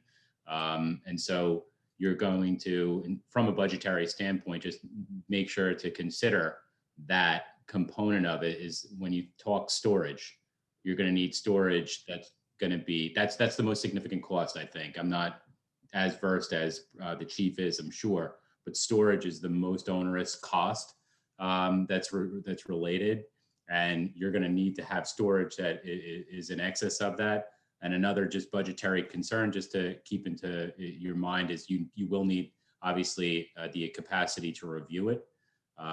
This is not for anyone here's concerned, but I know within the DA's office, as we contemplate additional cameras coming on board across the county, we have to account for that too, of the man hours that it's going to take to review those cases.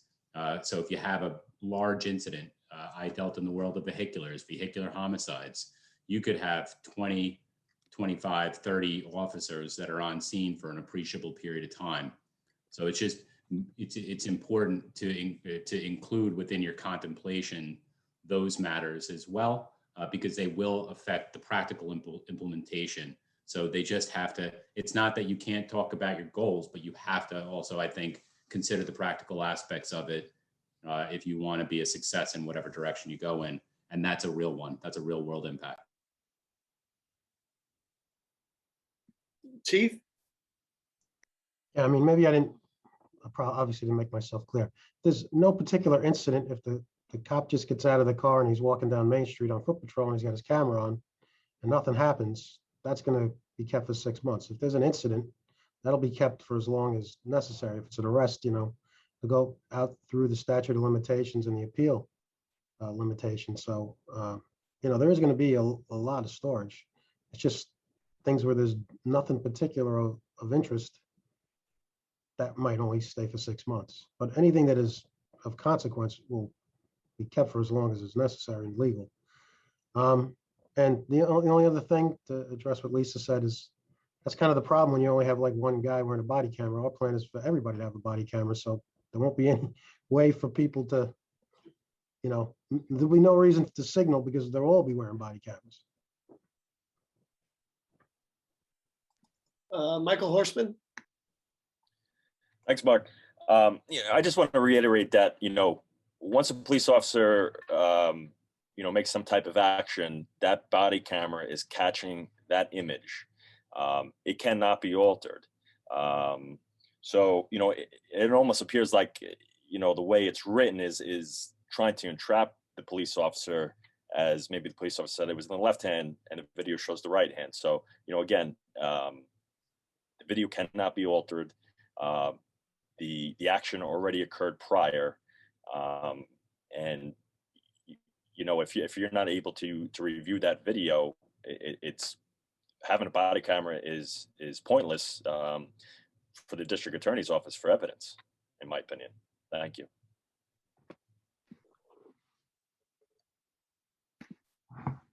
Okay, I don't see any hands up, so I'll move on to another part. So we are at use of force, community relations. 1, while the chief of police still maintains final discretion in how consequences for instances of excessive force are meted out. Is that vetted or meted, Willa? I think it's meted out. Yeah. Okay. Yeah. I'm sorry. The publication of standards would give the public more confidence that their complaints will be handled fairly. Village police could adopt new NYPD's disciplinary matrix. Number 2, the duty to intervene when an officer observes a fellow officer using excessive force should be added and also include a general reporting requirement for when an officer neglects his duty in relation to the public trust and safety or acts in a racist manner.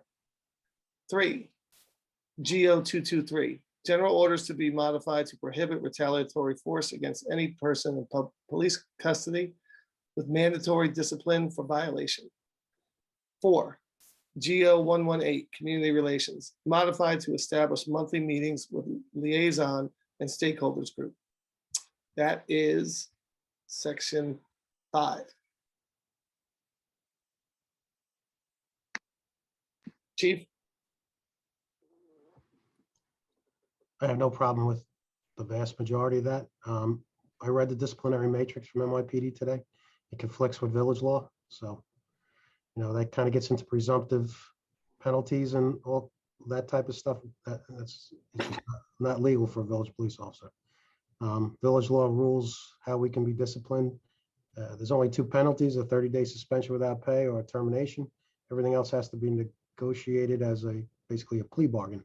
So you can't really, unless the PBA was inclined to do it, and I doubt they would be, create a matrix like that. So that's my only comment on that whole section.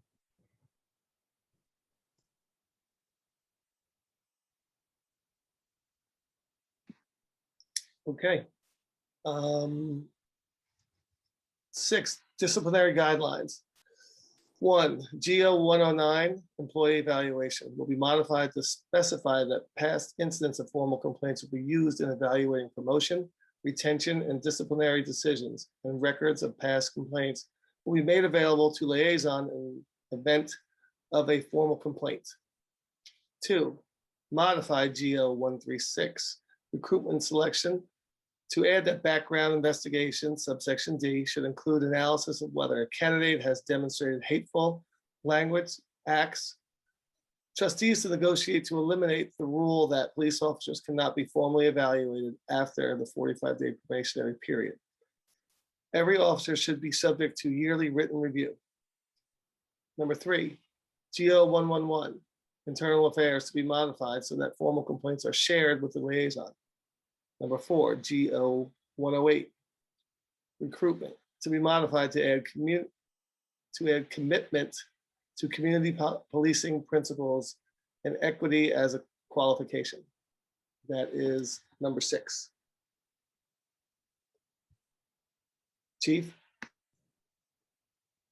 Okay, well, the formal evaluations, obviously, there's an agreement between the PBA and the village about that, so that would have to change through negotiations. The county does our background investigations, and they absolutely do all these, they check social media.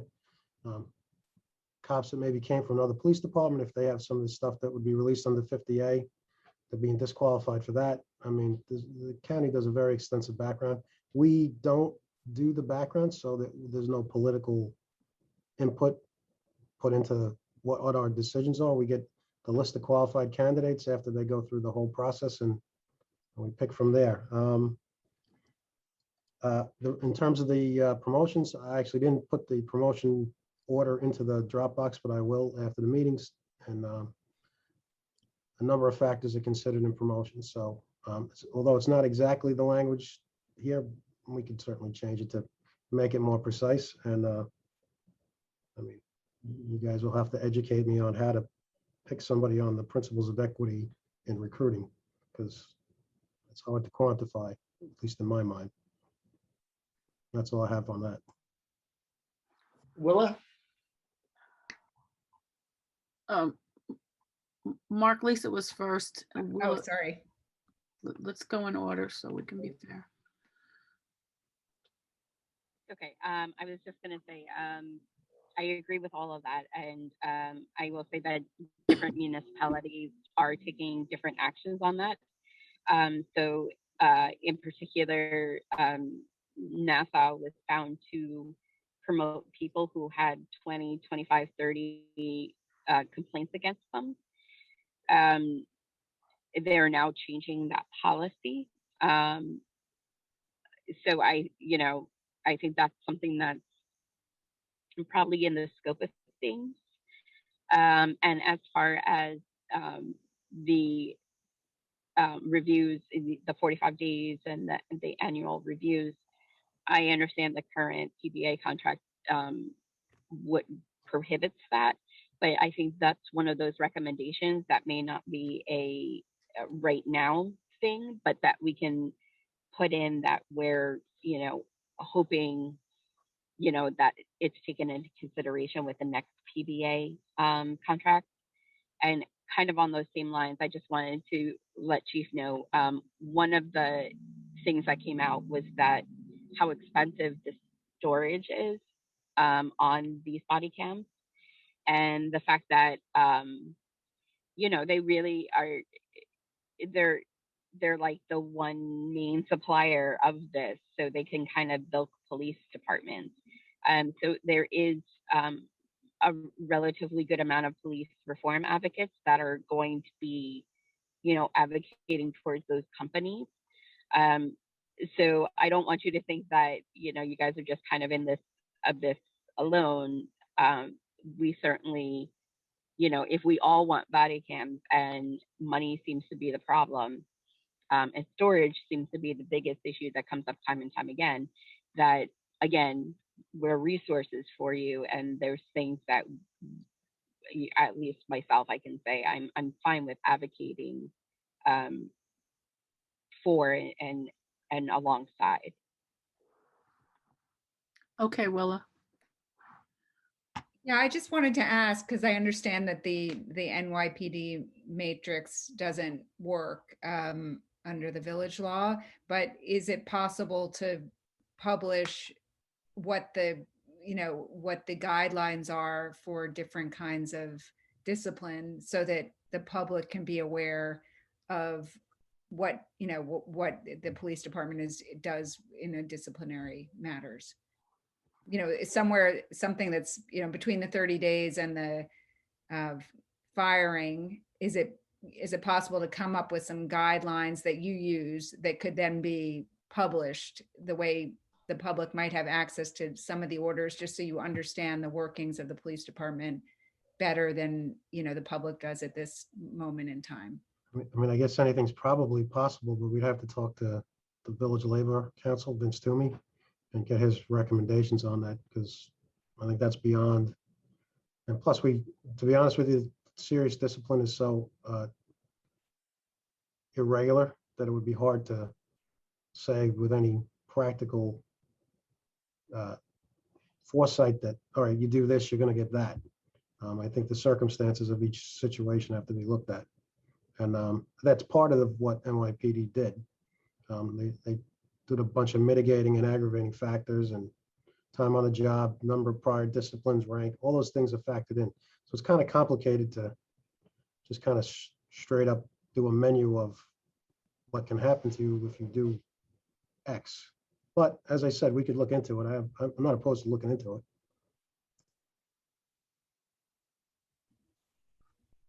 Okay, yeah, I just think by virtue of the simple fact of the publication of the guidelines, realizing, recognizing that you have discretion and can make adjustments as you see fit, but so the public has some understanding of how those things are assessed, and what goes into the disciplinary process or evaluation.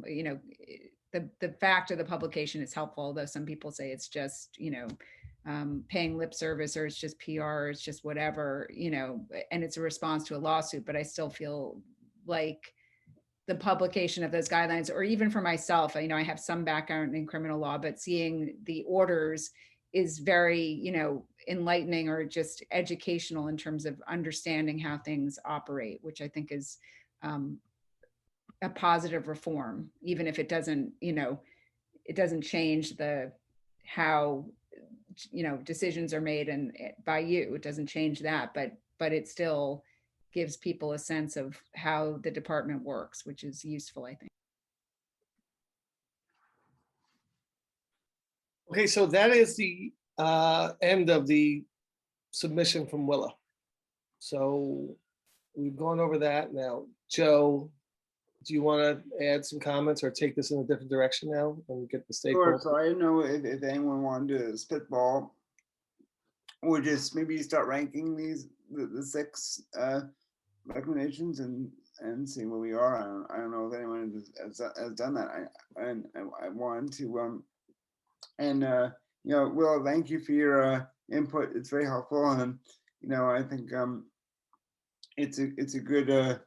Some of those I'm sure we can work into our plan. But in terms of the 6 points that we discussed last night, and in addition to what Will, anyone, I just want to open the floor up to anyone who wants to discuss those points.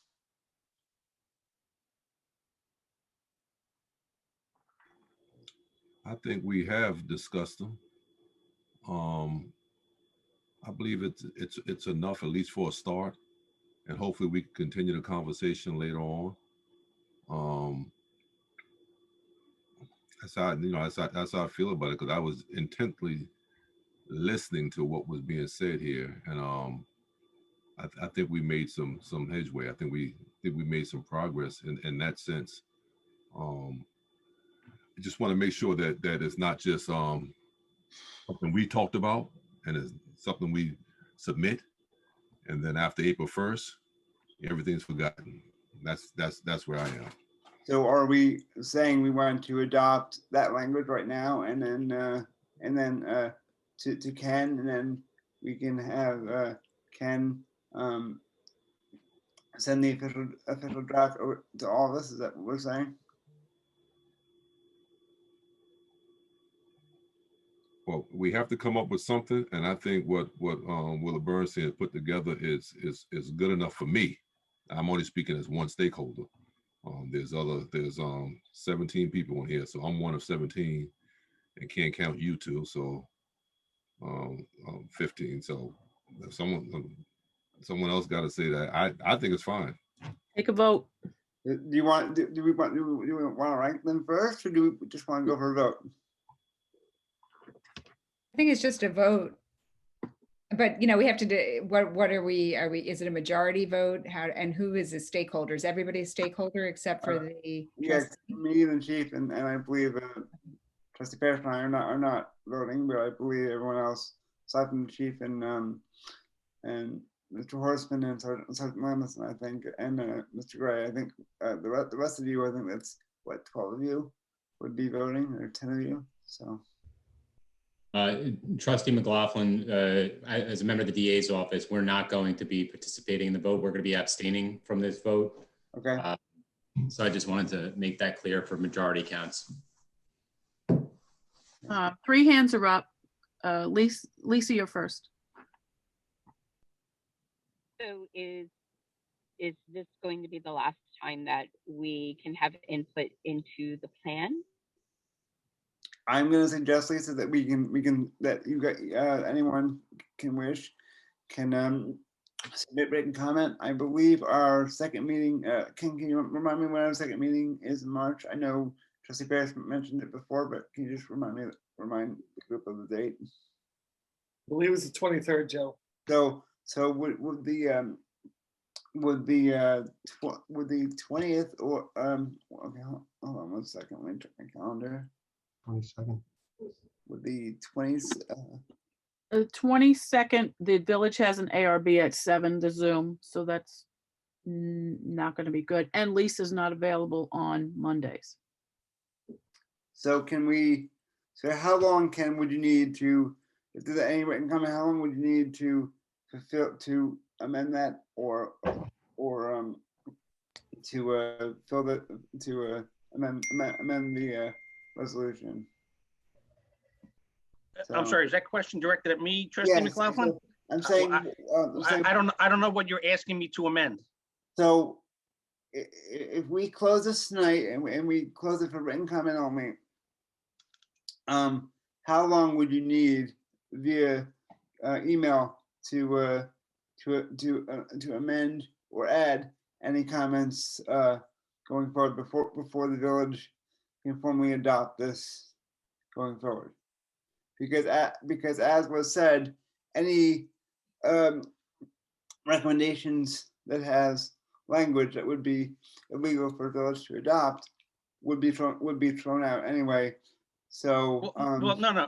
Again, let's be clear that would probably get done at the Board of Trustees level meeting. What I'm hearing and what I heard the committee say is that they want to submit written comments, which will be voted on by this committee, irregardless of the recommendation of whether or not they were possibly in violation of state law or in contravention of state law.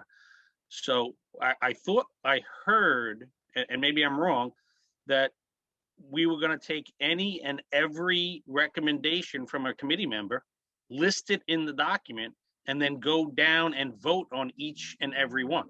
If that's what you want to do, then if people submit written submissions, then it's a cut and paste into a document, circulated, and asking people how they vote on items 1 through 20.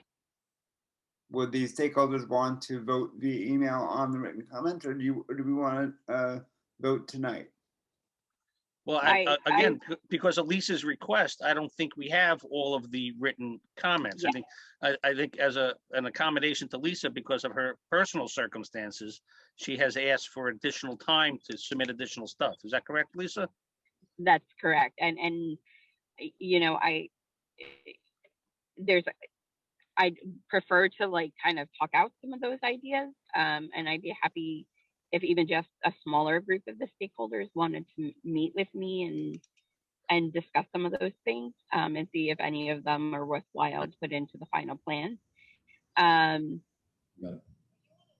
But you know, sometimes things can get lost in written. Ken, I think you'd want to vote on all of the recommendations one by one. Is that the suggestion? Not block vote, right? I would be okay with that. And I would prefer that that all of the stakeholders be given this perhaps by email or hard copy, so that way we don't have to worry about you know, who's here or not here. Or people have a lot of different commitments, and may have to step away from meetings. So that way everybody would have an equal chance to vote, and must be some good way to do that, and then have someone compile that. I can certainly, if Lisa or Willa or any other committee member wants to forward to me either through Dropbox or a direct email, I will gladly cut and paste, put every recommendation from every stakeholder into the document. They'll be numbered. Right now, the proposed recommendations and action plans were 1 through 6. I will put them in, I will number them. What I do ask is a stakeholder kind of try to follow the same format that we have in the draft plan that's out there, where it says like recommendation, has a statement, and then what the action plan is. That would be helpful. And if they want to do that, I can collate, for lack of a better word, put that together and then circulate it. I can put it in the Dropbox as well as email it to every board member. Because I believe like what Willa did when she put it in the Dropbox, she hit reply all to an early email advising everybody that her 3-page document was uploaded to the Dropbox. So using that same email chain, I can certainly circulate a document. Trustee Parrish, Trustee McLaughlin, are you okay with that? That'd be fine. Chief, your hand is up. I have the chief respond before. I just have 2 comments. One, I believe Detective Horseman and I are actually stakeholders. So, but I'm not going to argue with you about it. Number 2, I don't really have a problem with putting most of Willa's suggestions in there.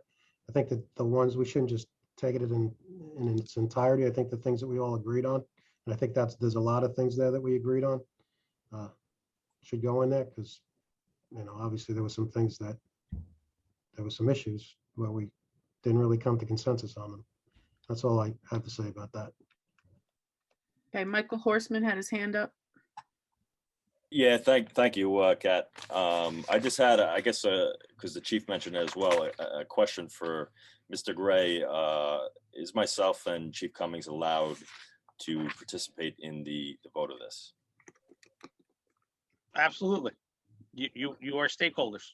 Okay, no, I just wanted to confirm with that. And then, I agree with the chief with, there are some things in this report that Ms. Bernstein made that I don't think were much issues, but there are some paragraphs that have, a lot of language issues with some of the stakeholders. So, I don't think we could all agree on how we left off with it.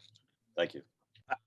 I just raise a concern. I estimate we have more than 20 plus stakeholders on this committee. ADA Ahern just indicated that he and ADA Brosco will be abstaining from any vote, and I can understand that. But my understanding is, we have a committee, whatever the committee number is, for there to be affirmative action, meaning adopting action, recommendation and action item number 1, we need a majority of the stakeholders to vote in the affirmative. So, right now, I think we have, 17 people on the call. 2 people are going to, but it's not a majority of those who vote. It's a majority of the committee. So I just, that's my understanding of Robert Rules of Order. That's the way I handle, village trustee meetings or whatnot. To take an affirmative action needs a majority of the committee. So that's, I think if we have some committee members that were not available or, haven't been available for whatever reason, I think we need to encourage those committee members to read the document that's going to get circulated and to make their vote. That's all I'm saying. Thank you. So we're leaving it as in to do it via email, correct? I'm okay with that, unless, trustee Parrish, trustee McLaughlin, if you think we're better off putting a deadline date on getting written documents to me so that I can cut and paste and put one document together, and then have hopefully a quick meeting where we put everybody on and we say, item number 1, yes or no. Yeah. We count hands. Item number 2, yes or no, we count hands. Yeah. Personally, that's what I would prefer, No. but again, this is not my committee, so whatever you like. That's a bear time. I'm not huge, but I actually would be in favor of that. I think we should meet one last time to do that. To do that, I think that should be the sole order of business at that meeting. So I don't know what everyone's schedule is, but if we can schedule that and maybe have a date of depending on what time of day it is, we can do it. Make sure all the comments are in 24 hours before, or maybe 2 days before, whatever Ken you feel comfortable with. I'll go with that. So whatever time frame you need, I will support. All right, Sure, so fine. With the group, so the meeting is Thursday the 23rd, correct? That's our. If it's the 23rd, that's a Tuesday. Oh, boy. Correct. So it's the 25th. 25th is 2 days after. Yes, and we have to have Need before it the 23rd. before. Can I make a recommendation? Go for it. If everybody can get their submissions to me by noon on March 15th, Monday, March 15th, and then we can have a meeting on March 16th, the next day. No, So that'll give me, 17th, 18th, or 19th because of the village Zooms. what's wrong? The 16th is no good? No, they have ZBA at 6 p.m. So you want Wednesday, Thursday, or Friday, according to whoever's on this. I think the chief's on vacation that week too, right? I could do Friday. The other 2 days I can't do. Friday, Friday works for me. 19th. Chief, Friday. the I can do 19th? Friday pretty much anytime. Okay. Yeah. Let me just ask a general question to the committee. Does it have to be at 6 p.m.? Can we do a 2 p.m.? I don't know everybody's personal and work situation. We had that last meeting, and there were some people who couldn't because they worked during the day. What about 4 or 5? Same problem? If you're going to do a Zoom, I work in Riverhead until 4. So it takes me 35 minutes to get home. So I can do anything from 4:45 on. Anything you want. The meeting's Or I only can gonna be take the like- day off. No, don't do that. If the meeting's going to be just for voting purposes, do 6 o'clock, and it should take us 10 minutes 15 minutes to read and vote and keep on going. 6 o'clock is fine as long as there's not another village meeting at that time. On Tuesday, the 16th, there is a 6 o'clock meeting. So No, I think it was being suggested Friday evening, the 19th. 19th. that's perfect.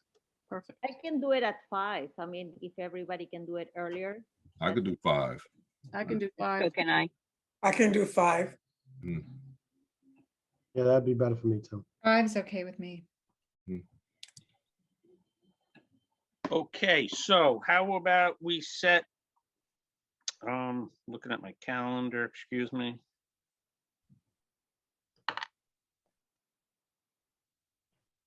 All right, can we still do Monday, the 15th at noon to get submissions? And then I'll collate it. Is that Lisa, does that work for you? Yeah, that'll work for me. I appreciate it. Okay, so I'm just making a note here.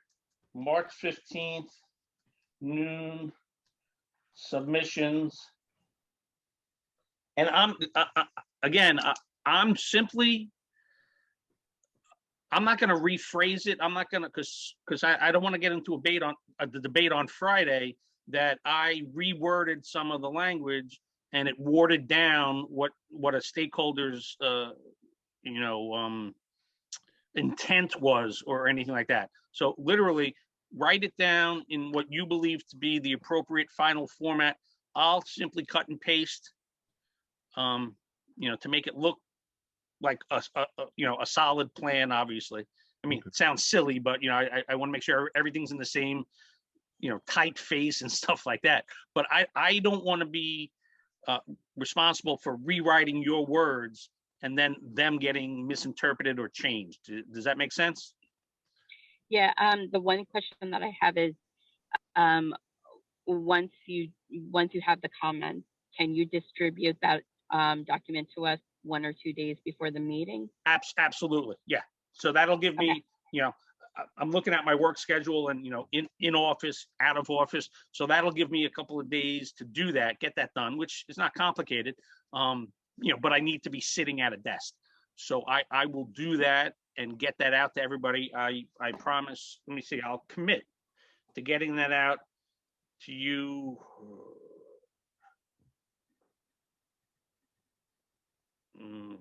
By end of business Tuesday. How's that?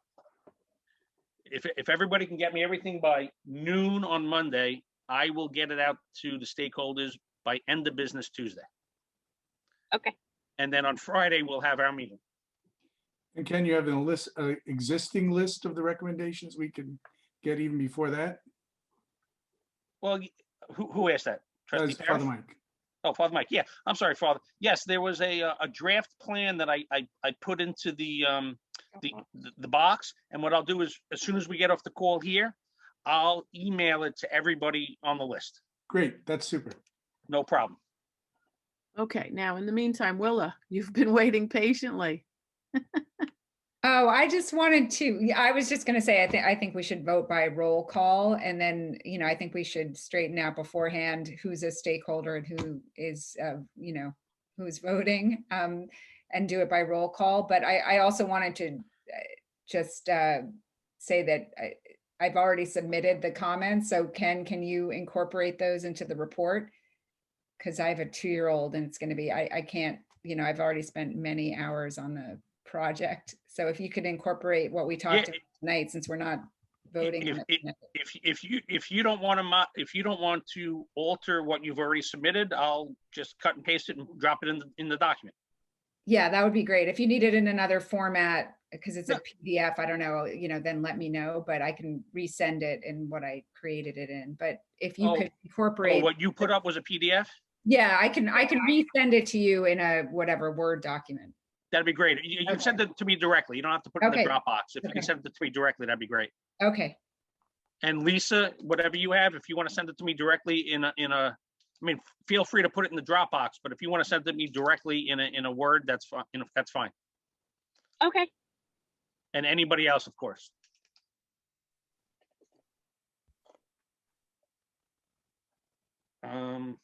Okay, so what did we decide on? Friday, March 19th? Friday, March 19th. Yes, everybody wants 5 o'clock. At 5 p.m., okay? Yes, and it's vote for stakeholders. Right. And then after we do that, the items that were quote unquote approved by the committee, I will modify the document. I'll cut out, obviously, whatever was not voted on affirmatively, leave in what was. That'll be the final plan that goes to the mayor and the board of trustees. I'll ask the village to post that because it'll be an action item for resolution on their board of trustees meeting the following Tuesday. They'll be able to post that on the website, and we'll have the board will have the meeting on Tuesday, the 23rd. Yeah, 23rd. That works for me, Ken, thanks. Okay, everybody good? There was an item, hold on. Oh, Reverend Butler had to leave for an 8:30 Bible study. He put that in the chat room. Okay. Trustees Parrish, Trustees McLaughlin, anything else? No, I'm just good. thank you to the committee for putting all your work into this point, and there's been a lot of time and effort personally, and I appreciate it. I know that there's been a lot of educating in this committee and all these last few meetings too, so I just wanted to say thank you for that, and we're gonna get this done.